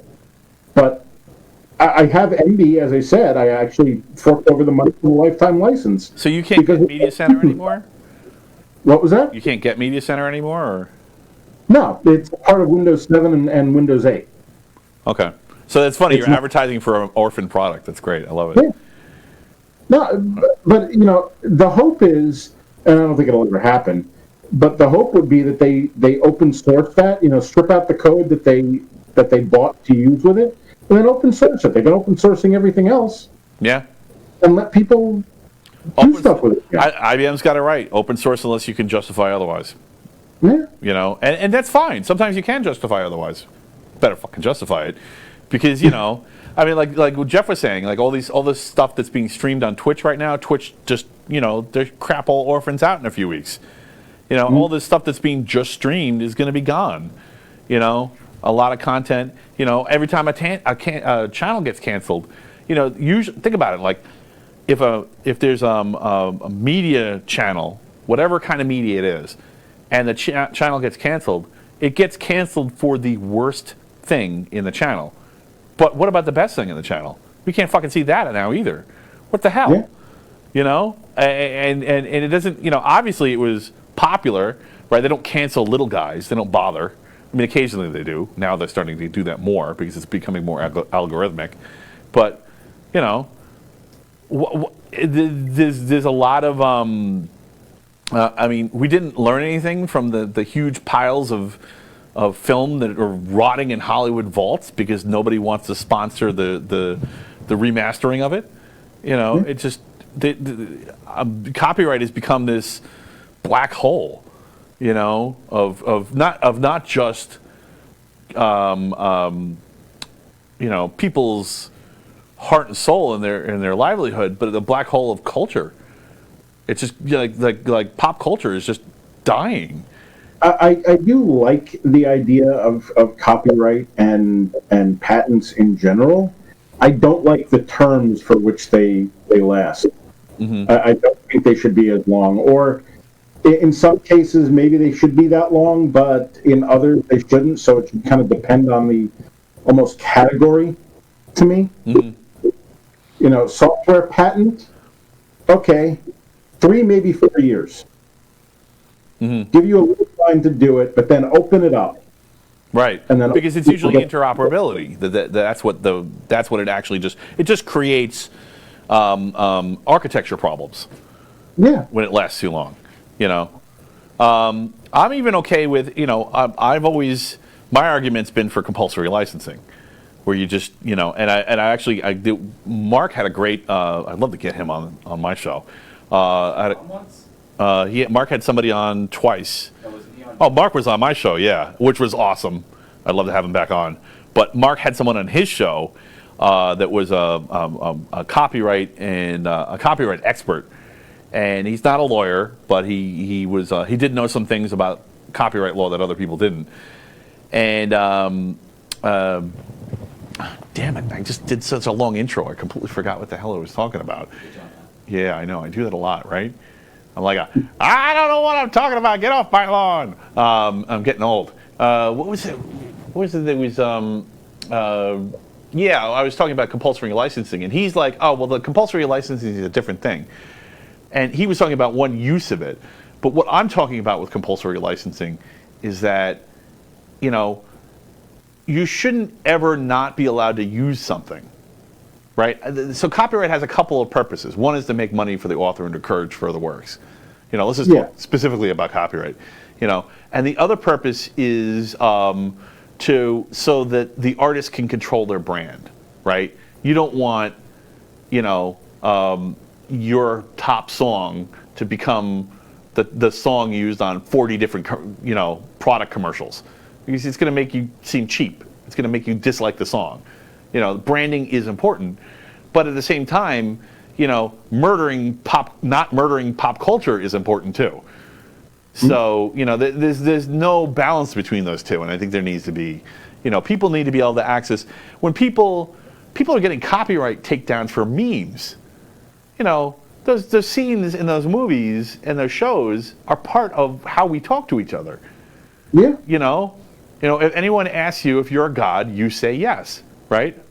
Yeah. That is part of Ghostbusters. Theoretically, if fair use is protecting me to some degree, but everybody knows what I'm talking about when I say that, right?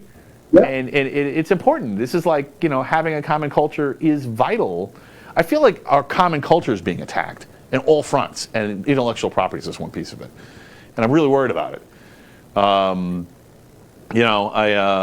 worry that. What the heck is this? Some person's calling me. Go away, spam person. I hate those spam calls. How many spam calls do you get? Oh my God. Depends on the day. 3, 4, 5. Sometimes I play with them. Right. Oh yeah, me too. Oh, I have some good.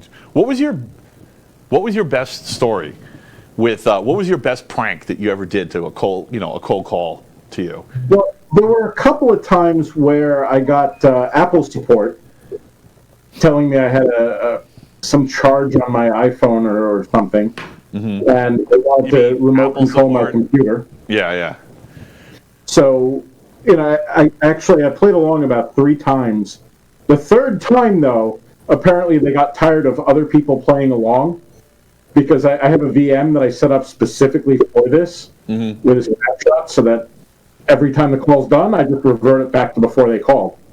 But I let them do whatever they want and play along like I'm dumb. And the third time, we're talking for maybe 2 or 3 minutes, and then he calls me a name and hangs up on me because I'm running it in the VM, and he figured that out. Support services. Yes, that's like the opposite of when you curse and they hang up on you, right? That's the whole thing. They want you to curse so they can just hang up on you and they don't have to help you anymore. You did the opposite of that. You got him to curse and hang up. Yeah. He should win an Owie award for even calling you in the first place. Well, what I want to do, and this is hardly a priority, hence I haven't done it.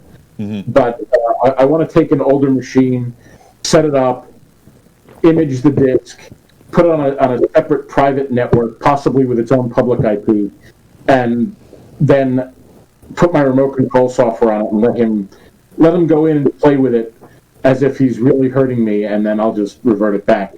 Drop a new image. Let's see what it's going to do. There's a guy on YouTube like that an actually ant farm, does this. with a magnifying glass. Yeah, go ahead. See if you can build that new hole. There's a guy on YouTube that actually does this and records all of his sessions with other people. Really? Yeah. So you like the pranks, huh? You got a little Loki in you. Yeah, when I have the time, and it's kind of rare when I have the time in front of a I'm busy. Prank me later. But I often get them in the car, and those I might play along with. We want to sell you an extended warranty. Okay, what year car do you have? I have a 2008 Mercury Sable. Awesome. How many miles? 137,000. Okay, and then you just keep playing along, and then I hang up on. But when I get to where I'm What kind going, of engine do you have? I have a Mr. Fusion. Yeah, there you go. What? Yeah, it was a very, very rare Model T. Yes, yeah, Jeff's got it. It'd be awesome. Just keep going for it. Just be like, yes, I'm driving a steam-powered locomotive right now. Actually, if you ever record that kind of thing, let me know. And next time I'm having a show, we'll play it. It'll be fun. So I had this I had all this structure before about what I was going to do in interviews, and I think it's just more fun if we're just fucking around. So just take it wherever it goes. So if you ever want to bring, and by the way, if you ever work out enough to get a 6-pack, we have the Corona 6-pack challenge. So we'll be happy to show off your naked. See, I think Steve wants to enter. I've been doing research on it actually. Apparently, it's genetically impossible for some people to get a 6-pack, even with super low body fat. Oh, that's what I love I love to shame people for things they completely can't control about their physiology, because that's what it's all about. No, I just started it as a way as a word play. I'm just saying I found that interesting. Yeah, no, that is interesting. If your body's predisposed that might be me. to be able to have the folds for a 6-pack, then you can't have it like that. That's why some people have 8-packs. It's not because they have super low body fats and high muscles. Should they have just more folds in their abdomen? Oh, interesting. So. Yeah, that might be me, because I've been working out like a maniac for a year and a quarter now, and I just, I look better. I'm in better shape, but I just no know 6-pack. that my first 3 months at the gym showed less progress than when I started dieting last month to this month. Right. When I started doing a deficit, I'm like, okay, this is the way. By the way, just for the record, Steve is wearing a muscle shirt right now, so he knows he's ripped. He's like, look at my muscles. It's a tank top. It's so hot out today. Yeah, I know. It is pretty hot, right? I'm wearing I'm wearing all these extra shirts and everything. He wore a leather jacket to the studio. I don't know, man. It was winter 2 weeks ago. It was snowmageddon. And now I'm not allowed to wear leather because it's already not leather weather. It was 65. Yeah, it was pretty warm. Did you take the bike? I did not take the bike, no. Although I guess I could, right? So I probably should take it. Yeah, and of course the other thing is we should have done this in person in the parking lot today. That would be awesome. Yeah, I'm not a. Today was the weather for it. You know what? I think the worst thing about remote interviews is when the connection is junk. I'd rather have the guests be at home where they have a good internet, or be somewhere where they have good internet. The parking lot crap would be going wrong. People would be doing, revving their engine, and crap would be blowing up. And if you're confident in that space, if that's where you normally teleconference from, do it from there, even if it's not as fun. I'd love to do it on like the beach or something, right? That'd be kind of cool. But live doesn't work with that. You gotta, you kind of have to be, you have to be in the matrix. You have to be on the hardwire. So, yeah. What was I wanted to talk about? I don't know. What crap we were going to talk about. Well, we talked about security a little bit, and what's going on right now. We kind of talked about that already. How about so I'm actually looking to buy a copy of Windows, and it occurs to me that this is not exactly a transparent process for most people. It seems like there's a lot of scammers out there offering Windows licenses and stuff. Most people get their copy of Windows when they buy a computer, but of course I build my own computers or buy Linux computers, so I have like almost no legit Windows licenses in my house. So if I want to Windowsify something, do I have this right? Do you just download the DVD from Microsoft, install Windows, and then just buy the key? Is that the best way to do it? I know Jeff's like it's easy. Yeah, you're a Windows guy, Jeff. Yeah, I'm not a Windows guy, so let's help them. There's a couple different ways you can get it. If you get the OEM one, I hate OEM because OEM basically lives and dies with the machine you put it on.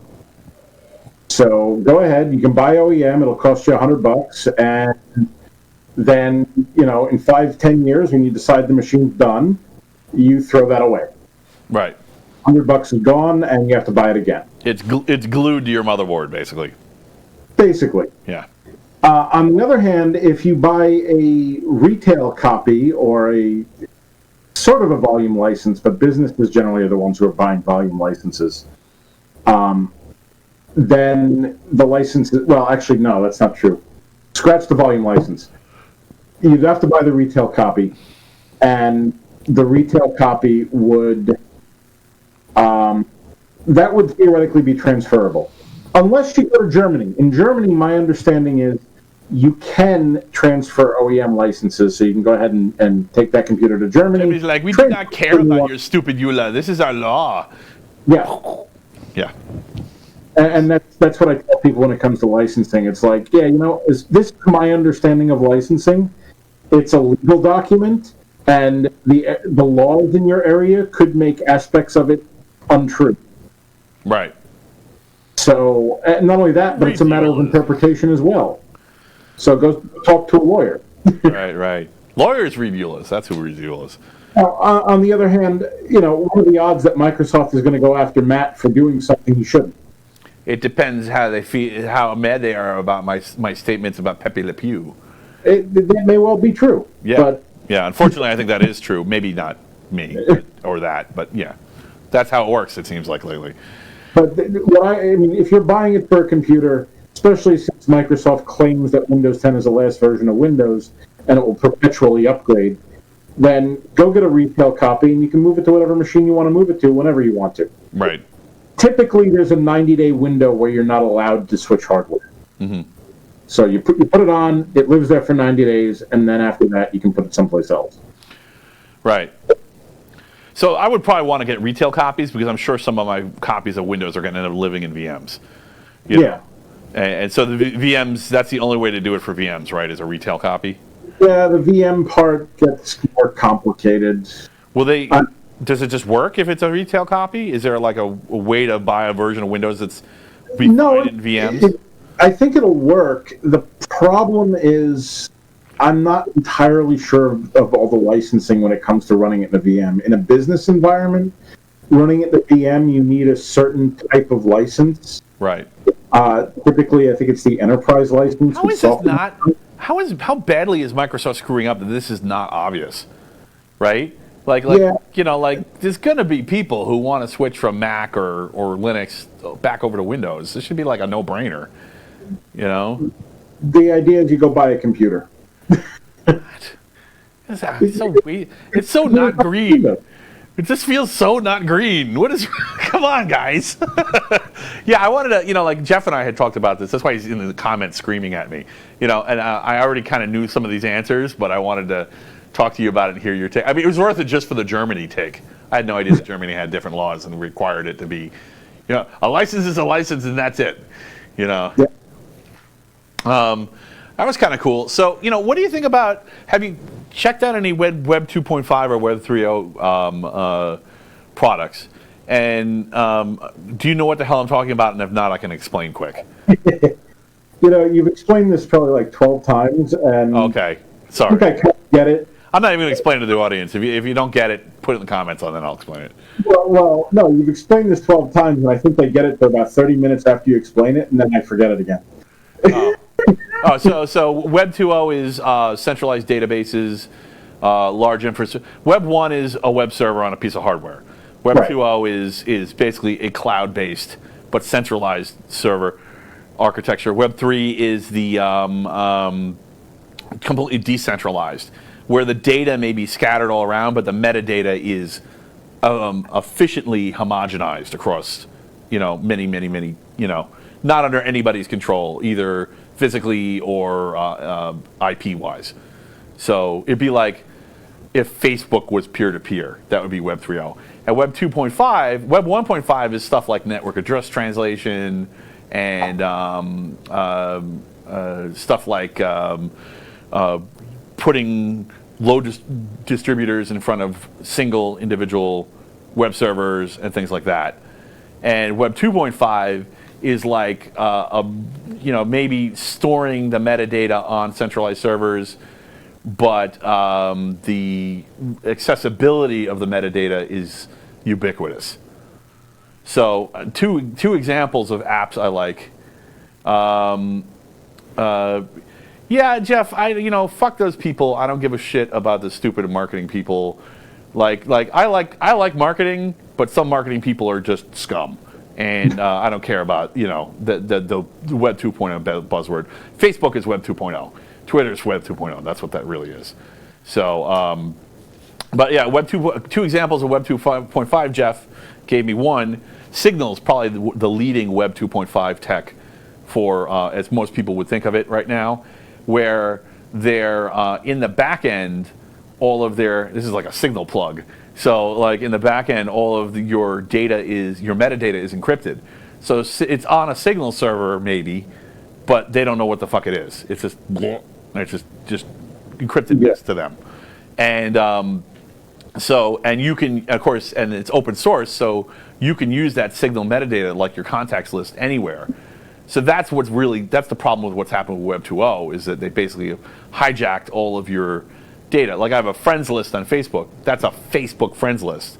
In a Web 3.0 world, that would just be my friends list, and it would apply to everything. Thanks for the link, Jeff. Appreciate it. So Jeff is the link master. He is giving us the links. So another one that I like that didn't take off, but I think it was a great tech.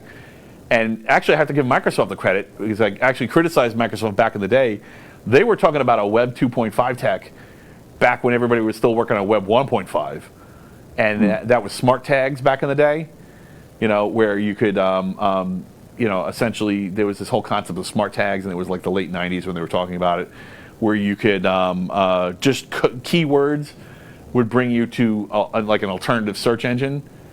But there was actually a thing, Gab had a thing called, they had a browser extension where you could basically graffiti on anybody's site. So you may not know it. You may be looking at a website and there's actually graffiti there if you have that Gab extension. And so that's kind of a Web 2.5 technology where, okay, this is metadata. This is data about a site, but that's not part of the site. It doesn't matter what they do. They can't control it. Does that make sense? Yeah. So I don't know if you use Signal at all or Web 3 or if does you have any Web 3 apps that you're looking at. I don't think Web 3 is out yet. Bitcoin's kind of like Web 3 money, but it's just money. It's a very narrow application. It's just currency.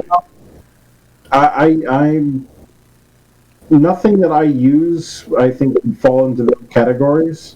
Mm-hmm. I do like that concept that you described that Gab supposedly had. Yeah. It's still there. You can still see the usually snark about various websites. Usually, it's Gab does tend to be right wing leading, but they're not just right wing. By the way, that's total. There are liberals on there. They usually get beat up, but they're there. They're sad, but they're there. But yeah, like I thought that was an awesome tech how they worked around, and I was kind of hoping it would be more popular. It was out. MS canceled it. Oh yeah, I know, Jeff. Actually, I have a funny story I have a conspiracy theory about smart tags. It involves me, right? So I actually wrote a thing complaining about how I thought smart tags were going to become peer-to-peer name resolution protocol. Yes. Yeah, and no, that is Web 3.0. I agree with you. And actually, but the problem is it needs to be part of it's just one tech. It needs to have all the text. There needs to be like a currency system and a metadata system. So maybe a piece of Signal and a piece of Bitcoin and a piece of that DNS all kind of glued together so that you go into an app and it does it all for you, So, or, the user experience needs to be more ubiquitous. I can set up a Web 3.0 thing now, but I'll be the only one using all those things together. That's the problem. So it needs to be something worse. So, of course, all the big companies are would completely fight this because it means they're going to. I mean, who the hell? If you could have all the advantages of Signal, Bitcoin, and peer-to-peer DNS in one app, why would you use Facebook? You wouldn't. They're done, right? The whole business model is out the window. So they're going to fight this as much as they can. Yeah, but what the hell was I saying? I don't know. I kind of get off. I do that a lot. Well, you're just going tangent. I just forked like 18 times, because because this is the problem in the tech world. This is what we talk. This is the complexity horizon problem, right? We're literally creating concepts faster than words. So I have to the words are like I've used them 3 times and I have to sit there. What the fuck is the word for that thing, right? But it's still worth talking about, even if it's hard to talk about. All right, I was just kind of wondering if you check out Signal if you haven't checked it out. That's a good start. So Signal could become the backbone of everything else. It's possible. I think I did take a look at Signal once, but no, maybe I didn't. Okay. Yeah, man, check it out, and at least you can talk to me on it. So it won't be. I do live by forking, right? Because I just want to keep forking until I get what I want. And everybody should do that. I don't understand why people are just like, oh, I'm just going to stay in here because it's safe. What? I guess I'm not mad at them. I kind of feel bad for them, because then, where's in here and who says that's where that ends? You're all forked up, Matt. Yeah, I'm definitely, dude. I am so forked. So, how about cloud market? Are you doing? I know you said you're mostly doing physical installs, but do you see it? Is Microsoft pushing for cloud? Let's just put it that way. Microsoft doesn't want you anywhere but the cloud. Right. But their technologies still scream iron to me, right? They still make product that you can use locally, but the next version of Microsoft Exchange, as I understand it, is going to be sold on-prem, is going to be sold in such a way that you have to subscribe to it. So instead of buying it outright once, you'll buy it for the year, or possibly for a 3-year term. Right. And I mentioned before volume licensing. Volume licensing, when it comes to Windows for your computer, has certain restrictions, make it impossible for you to actually use it to outfit a new machine with Windows. You need to have Windows on it already, but most of their products are not like that. So Windows Server, Exchange, SQL databases, the numerous other products that they have, you would buy, if you're a business, you're better off buying it through volume licensing. except that starting, basically volume licensing is going away at the end of the year. And if you wanted to buy one, you'd have to buy it through a cloud service provider. And that, I haven't sold any that way yet, but it's basically the same way you buy Office 365. And you're buying it for a 1 year, 3 year, or perpetual license. Mm-hmm. I'm kind of interested in selling it that way because there's an advantage that volume licensing, when you buy it, it can take you a day or two before you get license information. Right. With the cloud service stuff, if I sold you Office 365, I could get you the license and set you up in about 20 minutes. Okay. Well, that is a huge advantage. Yeah. Yeah, I mean, that's more like the customer service that people would expect, I think. But what is Microsoft doing with these crazy? Why are licenses difficult ever? I mean, it's like a license is literally somebody saying, "I want to give you money." Why is it hard? There's plenty of speculation on that. The one that I hear most often is they make it hard so that to protect yourself, you overbuy. Okay. Right. So the Business Software Alliance, look that up, BSA, if you don't know what that is. Doesn't come a knocking. Yeah. Yeah, they're like the MPAA for the software world. For closed source stuff, open source stuff, they would never bother. But for the closed source stuff, they tend to be. And it's an important note that when it comes to that's like how to swat your old employer is to call the BSA on the way out. This is not financial advice, or I'm not a lawyer or something. Yeah. The thing to know about the software theft and the BSA and whatnot, at the end of the day, it almost doesn't matter whether you did it or not. If you're a big enough company and being accused of it, you better be able to easily prove it, or your legal costs are going to be more than the software would be. Right. Because it's a civil lawsuit. You're going to need a lawyer. Right. Yeah. Well, it's almost like an attack in the sense that you're thrashing the system resources. It doesn't matter whether the system's hard against it. It's like a DDoS attack, almost. Right. It doesn't matter if you're vulnerable to it or not. If you hit them with enough connections, they're just jacked anyway. Yeah. I'm out of coffee. No, it's all right. I'm caffeinated enough. I don't need more coffee. I kind of wanted to talk about we talked a little bit last show about my trifecta. Well, now it's like a quadfecta. I know you're an agnostic. I've talked to you before. You used to tell me you were an atheist, and more in the past, at least a decade ago, you told me you switched to agnostic. Is that still true, or is it like? So let me preface this so it doesn't seem too intrusive. I consider I'm open to the idea that God, aliens, the Matrix, or future humans coming back to visit us are all the same problem. So you kind of either believe in one of them is possible or none of them are possible. No, as I've described, I don't have faith, I have hope. Okay. And there's certain things that make a lot of sense to me, at least a lot more sense than my understanding of a religious or most religious forms of God. Right. One of those is that we're living in a simulation, which I would think you refer to as the Matrix. Yeah, the Matrix, the simulation theory. Right. But, well, there's an admin. If it's a Matrix, there's an admin. Yeah. So isn't that God? Exactly. Yeah. So then God's real. Yeah, but he's just a nerd.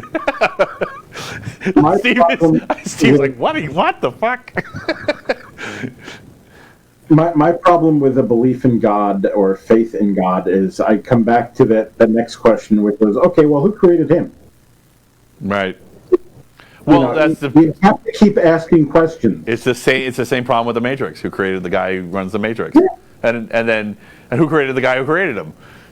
Yeah. And are they running in a Matrix themselves? Right. It's matrices all the way down. I have hope that there's something. I don't care what it is. Right. Maybe I care a little. I mean, if it's the classic concept of hell, then probably I would not want that. Right. But, often mistaken for Dante's Inferno, but yes. The Good Place. There's a fun little show. I don't, Jeff. I don't like your pronouns, because what if it's an it, and it's a self-replicating program? What if it's really a computer that created it all? Why do you have to have a gender at all? Yeah. Pronouns are silly. Just not because they don't matter, but because there's so many possible ones. What? What if it's like the aliens from Alien Nation and there are 3 genders? Yeah. Yeah. I mean, I think actually there's a pretty good shot, on this planet, there's the 2 sexes. But in general, most species follow that. Not all. Some don't. But I think there probably are planets where there's no gender at all. It seems like a huge risk. For the same reason that, we have 2 of everything. Right? It's like the inverse of that. Why wouldn't you be able to, think about like the genetic bottleneck for human beings in the Ice Age, right? What was it down to 10,000 people, right? If you didn't have gender, if there was no sex, if we were all the same sex, the odds of surviving that would be not just double, it would be infinitely larger, right? So there's genetic advantages to not, so, this whole concept that we're like, Earth is like that, but that doesn't mean that the rest of the universe is, It's funny to watch the whole world wake up to science fiction. It's like, you guys haven't read any books, have you? What is this? A nanite. Oh, okay. He's got he, she, person, it, cat, dog, dinosaur. Yes. Robot. Don't forget robot. The AI, the great AI is waiting for you. The singularity is watching. All right. So that just went weird. That went completely sideways. I think that's fair to say, right? You just went lateral right into a wall. Traffic cameras. So last time we talked about traffic cameras a little. How about them traffic cameras? Last time you were like, yeah, I don't like these red light cameras. New York City is flooded with cameras, speed cameras, traffic cameras. You picked your nose cameras, fart cameras. And the trick to the speed cameras in New York City is they trigger at 36 miles per hour. Mm-hmm. Or basically 10 miles over the limit. Yep. So the off chance that you're in an area that's slower or faster. Mm-hmm. So I live off Queens Boulevard, and there are at least 3 different areas where there are traffic cameras, speed cameras. I've just taken to setting cruise control to 32. Nice. That's how you do it. Yeah. Yeah. To me, it's weird. By the way, Steve, I don't know if you could see this, but it looks like my face is frozen. I don't know if it's just mine. It's a good shot. Actually, it's kind of a handsome. So now I can just do whatever crazy. I don't have to worry about how I look anymore.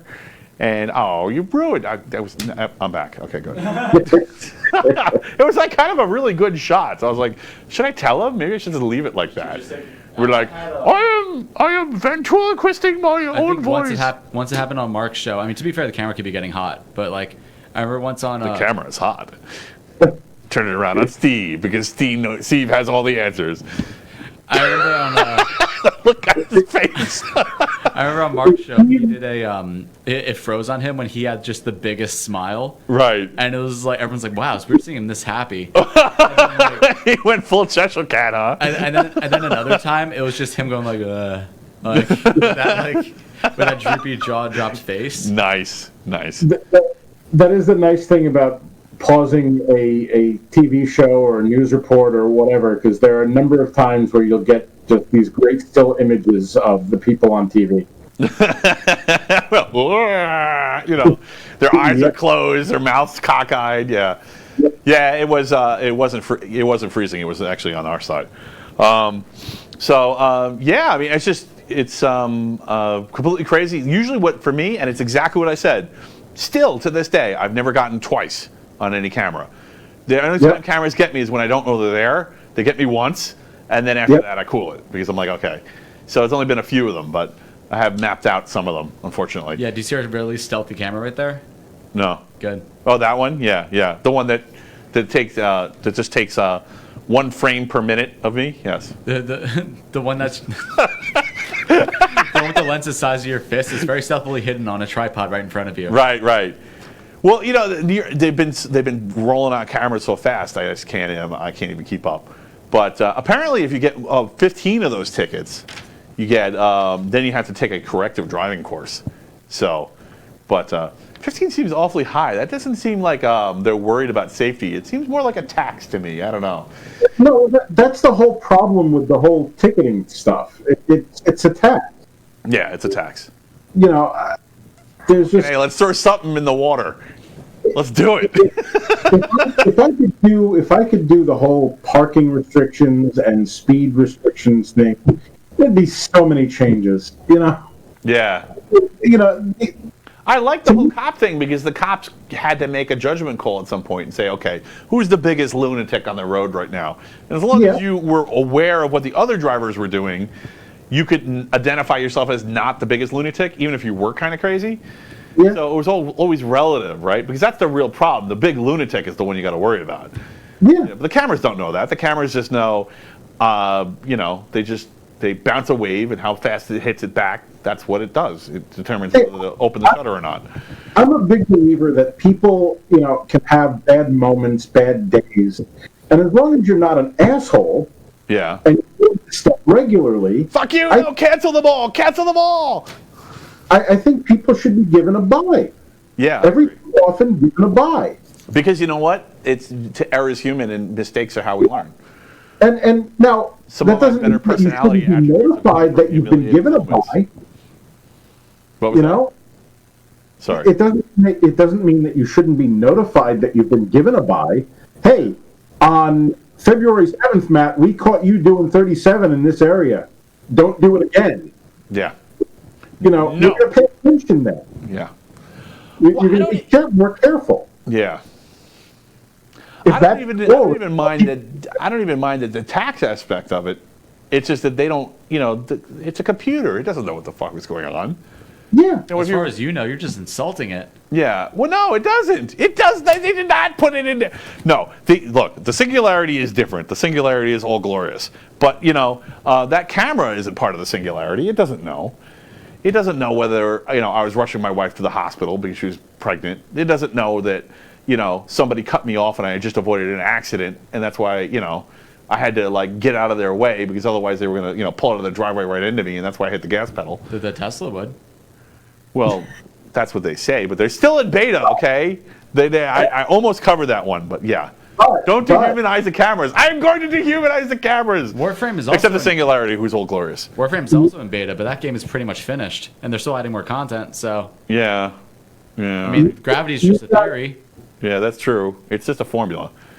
Cars are becoming like planes. Just the other day, they subpoenaed Tiger Woods' car's black box. Because they wanted to see what was going on. By the way, if you don't know this is a good point. For the audience, if you're watching this and you don't know this, your car has a black box in it, unless it's made before 2008 or so. So I think they were mandatory at that point. I don't remember the exact year, but around there-ish. Yeah, so every car's got a black box in it. Yeah. Yeah, I got 3 black box cars too. So yeah, I don't remember what. Yeah, it's a black box. That's why it's there. Right. And of course, I'm not necessarily against black boxes, but you should probably know it's there. Yeah. Yeah. Because, you don't want to get into a situation where they can subpoena your car because then you're in trouble. It depends how fun your car is. Zero to felony stop. How many seconds does it take? And actually, that's funny. That's what I thought of when you said cars are becoming more like planes. Because they really are. Cars when I was young, there were dangerous cars, but they were expensive and rare. Now you can get a dangerous car for chump change. So is it illegal to remove a black box? I don't know, but that would be a great question next time we have a lawyer on. Well, is it even technically possible to remove one and leave the car operable? I'm sure there's a way to. There's a way to do it. Come on. if you can remove the governor, you can. We all put our heads together. We're gonna figure it out. You know as well as I do. If you can remove a governor, you can remove a black box. I feel like. Yeah. I mean, for sure. After brief discussions with people in various government agencies who are responsible for caring for very special people who are a part of government, and I'm almost made it obvious what I'm talking about anyway.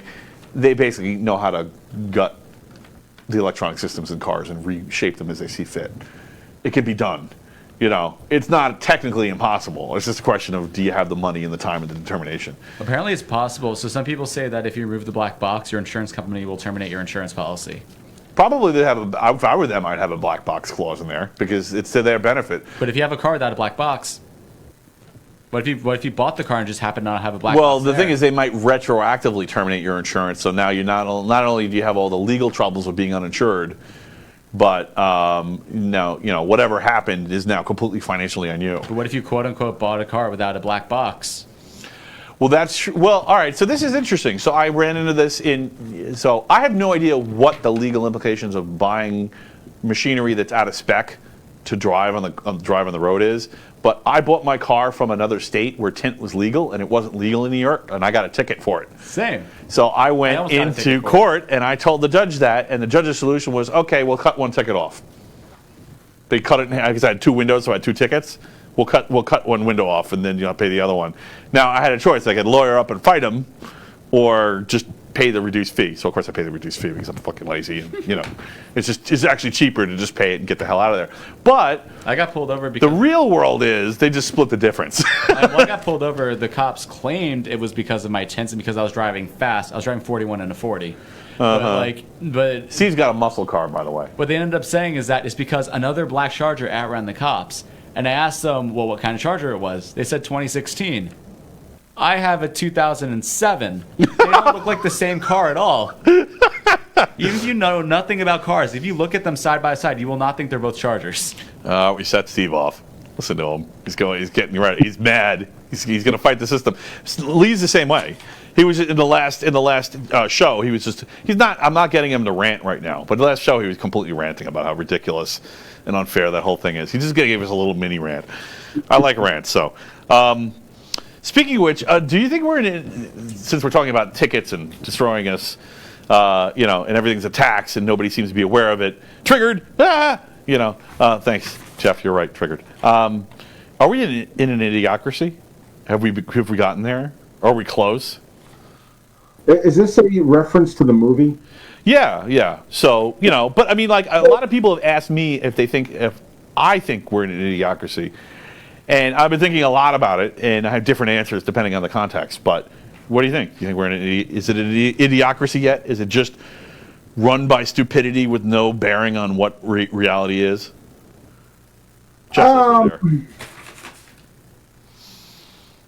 I don't think that's true. I do think there is a certain element of reality to it. But well, clearly some reality is going to sneak in there by accident. Which one was it? One of the Mythbusters. I reject your reality and substitute my own. Yes, nice. There's a lot of stupidity going on. It's like, I'm not going to get into whether or not either one is correct, but this whole thing with Cuomo's harassment and of women and everything. And then, conspiracy theories. And then you have the legislature saying, well, because he's harassing women, we're going to strip him of his power to do things with the coronavirus. Right. What does one have to do with the other? I don't get that. Yes, that is an idiot. I really don't like Cuomo. I haven't liked him the whole time. That's fine. I mean, peak psychopathy. Yeah, I'm just like, I'm trying. I know I try not to talk about politics, but it's hard to hide my face when I say the word. But you're totally right. Coming from that perspective of not liking him, holy cow, what are they doing? You know, Yeah. it's craziness. He's the governor. Get rid of him and replace him, or let him be the governor. there are plenty of valid reasons to want him out. There are plenty of valid reasons to get him or to restrict his power to do things. Mm-hmm. But one has nothing to do with the other. Yeah, yeah. Well, the truth. All right, let's be. There's an idiocracy. Let's be. So yeah, okay, yeah, I see it. So, in a way, idiocracy is the need, because what they're really doing is the bread and circus thing, and Jeff's getting ticked off, and he's right, because this isn't really about the women. This is about the nursing homes, right? Yeah. And the handling of the coronavirus. And for whatever reason, they weren't getting traction with that. So he's got an enemy somewhere, and so they all have blackmail stuff on each other. This is why I'm like, not everybody's nice. This is why I think there are some evil politicians. And it may not necessarily be him, but there's somebody out there who has dirt on him, always had dirt on him, and now it's leaking out. 6 women, all of a sudden, they're feeling inspired and like they want to talk about him. Bullshit. Maybe 1, maybe 2, but they were sitting on this in case he misbehaved. That's what's really going on. They're getting backed because somebody wants him gone, because he looks bad, probably because he's guilty of this thing. But let's talk about the thing he's guilty of. Let's talk about the nursing home thing. Let's not talk about that. So it's total idiocracy in the form of bread and circuses that we need to distract people with the Me Too stuff, which is a problem also. I'm not saying that's not a problem, but that needs a conviction to get rid of him, in my opinion. And in the meantime, he should be able to be governor. But the nursing home stuff, maybe it doesn't. Maybe that's impeachable. But they don't want to talk about that because they targeted him. So, yeah, I see what you're saying. I can't believe I'm defending Cuomo. Holy crap. You're evil, man. How'd you do that? I see what you did. Or as Jeff say, they stripped him of his power because he sent sick people to highly vulnerable people. Yes, that's exactly why they did it. But they did it. That's not why they said they did it, and that's crazy. They're feeding the beast. They're feeding the triggered idiocracy, and it's craziness because I know we're not a pure democracy, we're a republic, but we're still democracy at some point. We have to be able to govern, and we need information to govern, and they're fucking hiding it from us for whatever reason. Even if we deserve it, you got to do it anyway. You got to tell people the truth anyway, even if they deserve to not have the truth. Or you're giving up on democracy. So, which is disturbing. But yeah, I think we are giving up on American democracy. That's why Lee's mad, right? Because that's really what idiocracy means. That's like, it's kind of that. We're kind of getting there. Maybe just that one thing, but there's a little bit of it. I don't want to put words in your mouth, man. No. I was hoping you'd contradict me or say, no, that's not true. So, CRISPR, you've worked in a genetics lab alongside me, and I've worked in a couple others, and I know a bit about genetics. In case you're new to the show, I actually nailed it. I totally called this corona thing. I was talking about it in January before anybody else was. It was like, there's Matt talking about his conspiracy bullshit again. And I'm like, guys, this is bad. People are dropping in China. And everyone's like, we don't care. 2 months later, oh my God, the whole world goes crazy. So, and part of the reason I knew that is because I know about CRISPR and I know about some things about genetics, so I was able to decode some of the stuff that was coming out earlier than other people. And I think that probably is true for you too. You know some scientists. We know some mutual scientists. So I think even if corona isn't from a lab and it's zoonotic, that we're headed for more. That I think that's BS. I think it's from a lab and it's not zoonotic. But even if it isn't, it's so obvious that we're going to be headed for more diseases because genetics is so accessible. And and that the fact that, which makes this thing with the N95 masks even just more insane. So what do you think about that? What's the right strategy? Is it get the hell out of the cities? Is it, get government, redouble down on trying to get government's attention to do the right thing? I do think that as we're playing with genetics and CRISPR and things like that, you're going to end up getting artificial viruses that are going to end up causing pandemics.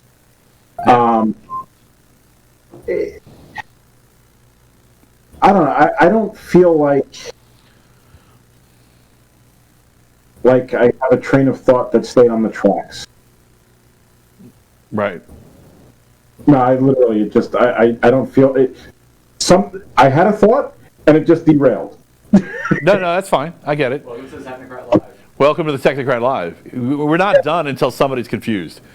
You know, either me or the guest. Like, did you do that 2 hours ago then? Oh yeah. Wait, crap. The show was over 2 hours ago. We're just alone talking. Are you people real? Am I in a padded room? No.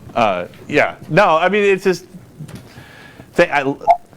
Okay, so Steve, I want to quote you on that. I want to make that the intro to the show. Welcome to the Technocrat Live. I have no idea what's going on. I lost my train of thought. So I do have more faith in the science of Hope, not faith. Keep going. no. I have hope in religion. I have faith in science. Go on. I like that. Very clever. I see what you did there. I do have more faith in science and in the idea that, the mRNA vaccine is not going to cause problems. It was tested for a certain amount of time. It's got an emergency authorization. That means that it's. That means Trump signed a piece of paper that remember everybody hates that guy, so. It's not up to the level that we would like a vaccine to be tested and certain is safe. Right. But that said, it's kind of like look at the alternative. The alternative being no vaccine and get corona, or take the vaccine and based on at this point probably let's say 1 million doses over the last 3 months. Right. People aren't dropping dead left and right. I guess what I'm really asking about. I mean, that's interesting, and that's. But what I'm really asking about is readiness. Let me finish the thought a second. Sure. The idea that we basically came up with a new type of vaccine that hasn't been used before, and has, I'll say, preliminarily proven so effective. I feel that even though we're probably going to be hit with more pandemic-like things, the medical science, the good thing about the pandemic is that it has advanced the medical science. Well, fuck, man. How are we supposed to be negative with shit like that coming out of your mouth? Yeah, actually, I think you're right. It doesn't sound naive to me. I think you're right. I think it's amazing what we did. I think that they came up with it, even if they were, to whatever degree that there were some scientists working on coronavirus vaccines before COVID-19. But it's amazing that we came up with what we came up with when we did. Yeah. I'm impressed. But at the same time, I also see that, I reserve judgment to see if that maybe we rushed it a little too much. And I refuse to feel good until June, because I think that they just made the window too small. And but let's talk about PPEs, right? So personal protection equipment. Yeah. So masks and NPIs, which are non-pharmaceutical interventions. So I talked about this a lot. That's why I haven't memorized. So NPIs include lockdowns and PPEs. And of course, PPEs themselves are masks, usually. Those are the two things with the people. Lockdowns and masks. I was totally for the 15-day lockdown. I am not for the 1 year plus lockdown. I think at this point that risking death is safer than destroying all business everywhere. My favorite pizza shop just closed. What? My favorite pizza shop just closed. Yeah. There's a lot. My kids' martial arts closed. We have tons of closed businesses in our town. Everybody does. I mean, and that's actually that's the other maybe hopeful thing. I'm kind of distracted now, but that's one of the other hopeful things about this. And maybe I need the language to talk about it. I've always wondered what would happen if the whole world would have the same experience at the same time. And we just did. The whole world went through this. So we all have something in common now that we've never had before. I mean, other than just being human. We have a common culture. For every human being, we've all been through this holy crap, I have to stay home thing. unexpectedly for long periods of time. So that's kind of cool that we had this common culture, but I'm not sure it was necessary. And of course, masks themselves, we haven't taken the real supply problem seriously, I don't think. So, I mean, I have readiness issues. I don't think that there'll be anything like what happened with the nursing home with Cuomo, because, hell, I wouldn't want to be in, I wouldn't want to be in the Ukraine and have to deal with the fallout from Cuomo, what Cuomo did, much less be in New York. So I think that we're not going to see that one again. But any other thoughts on that, or I mean, is there any takeaway from this that for readiness? Like one thing we can clearly do is to manufacture masks here, even if it's in limited quantities. At least we'll have some personnel in the United States who are ready to get this done. It's from all the reports I heard, the previous administration did very little, shockingly little, to prepare the country. It was more everything will be fine, don't worry about it. Yeah. Oh, there was tons of that, and not only that, all the national, international health organizations were flip-flopping all over the fucking place. Yeah. They completely contradictory messages, and in fairness to the last administration, that wasn't their fault. No. I can't think of a single thing that they did that wasn't told for them to do by somebody. They played it safe. If anything, they played it too safe. I think he was so that president was so unscientific that he didn't feel he could contradict whatever science advisor was talking to him at the time to come up with a coherent strategy for everything, because he flip-flopped back and forth when the experts flip-flop back and forth. But aside from that, we should have gone to lockdown sooner. That I can tell you for sure. We should have gone to lockdown sooner, and we should have ended them way sooner too. So either they work best when they're out of the gate. So here's my take on that. This is the first time something like this has happened in 100 years. Yeah. And True. Society has changed over that time. So a lot. Even though it happened 100 years ago, you can't really compare the two. Right. I mean, there's airplanes. Yeah. The internet. The internet. Airplanes and the internet. Huge changes. Yeah. So we didn't know what the hell we were doing. No one did, and we had 51 different plans for it. Okay. In this country. Right. And I think now, you may be right that certain things should have ended sooner, certain things should have been done sooner. I have my own feelings on that. I do tend to think the lockdown should have happened sooner. I don't know how soon it should have stopped. Probably could have stopped sooner.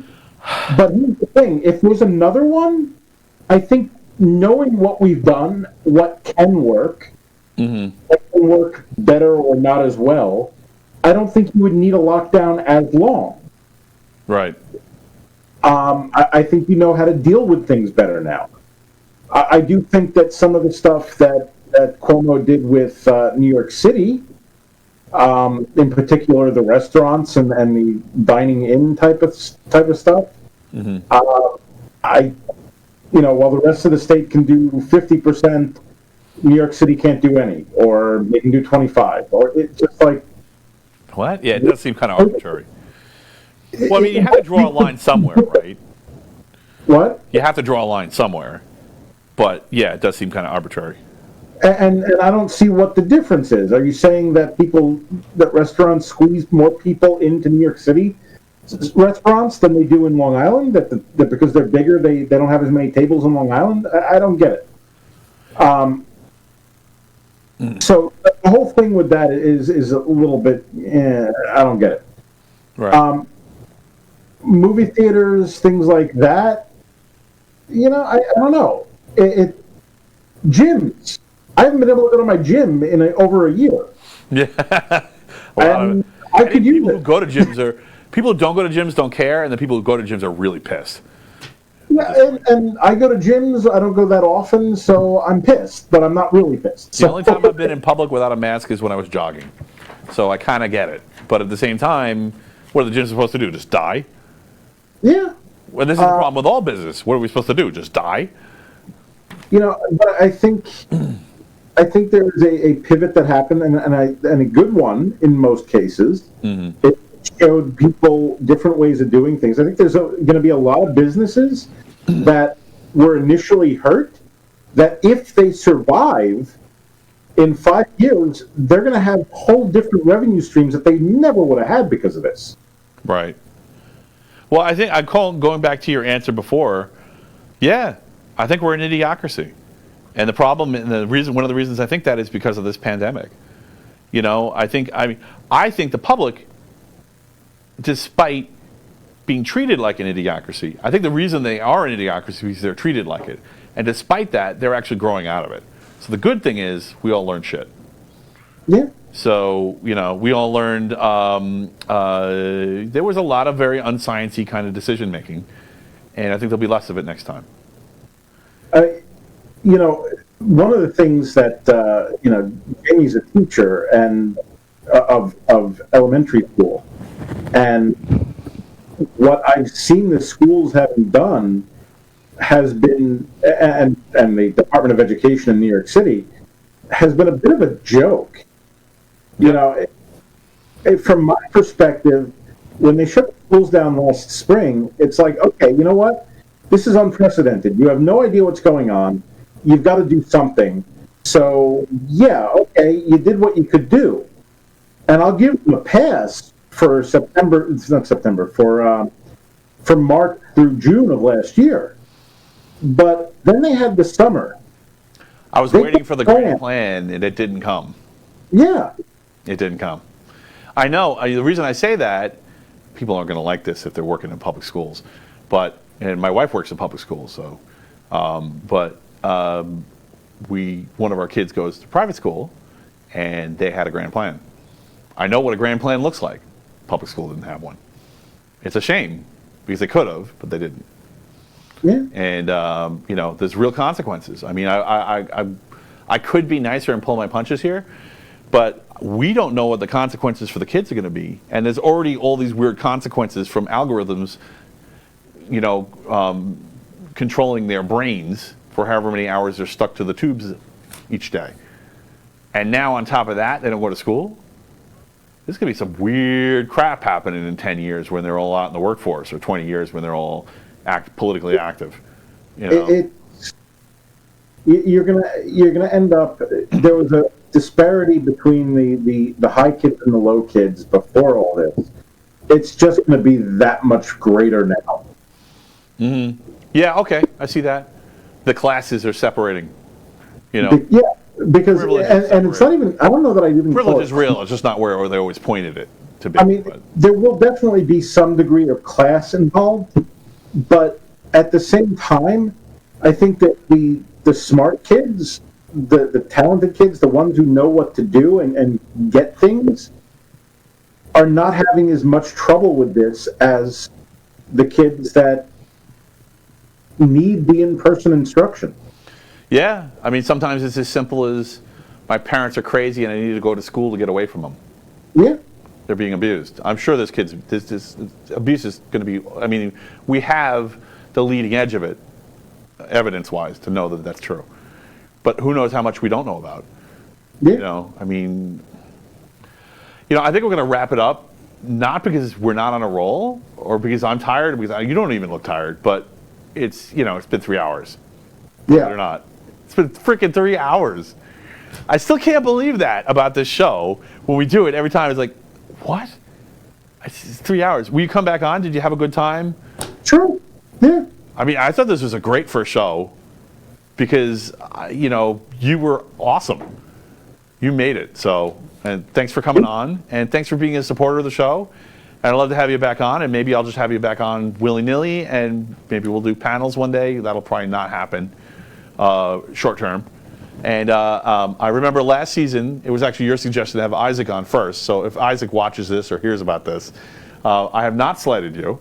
But I wanted, because Lee was so supportive of the show, I absolutely wanted him to be the first guest because he's been super helpful and a good friend. So thanks a lot. Thanks for coming on. Sure. Anything for me or the audience before we go, or?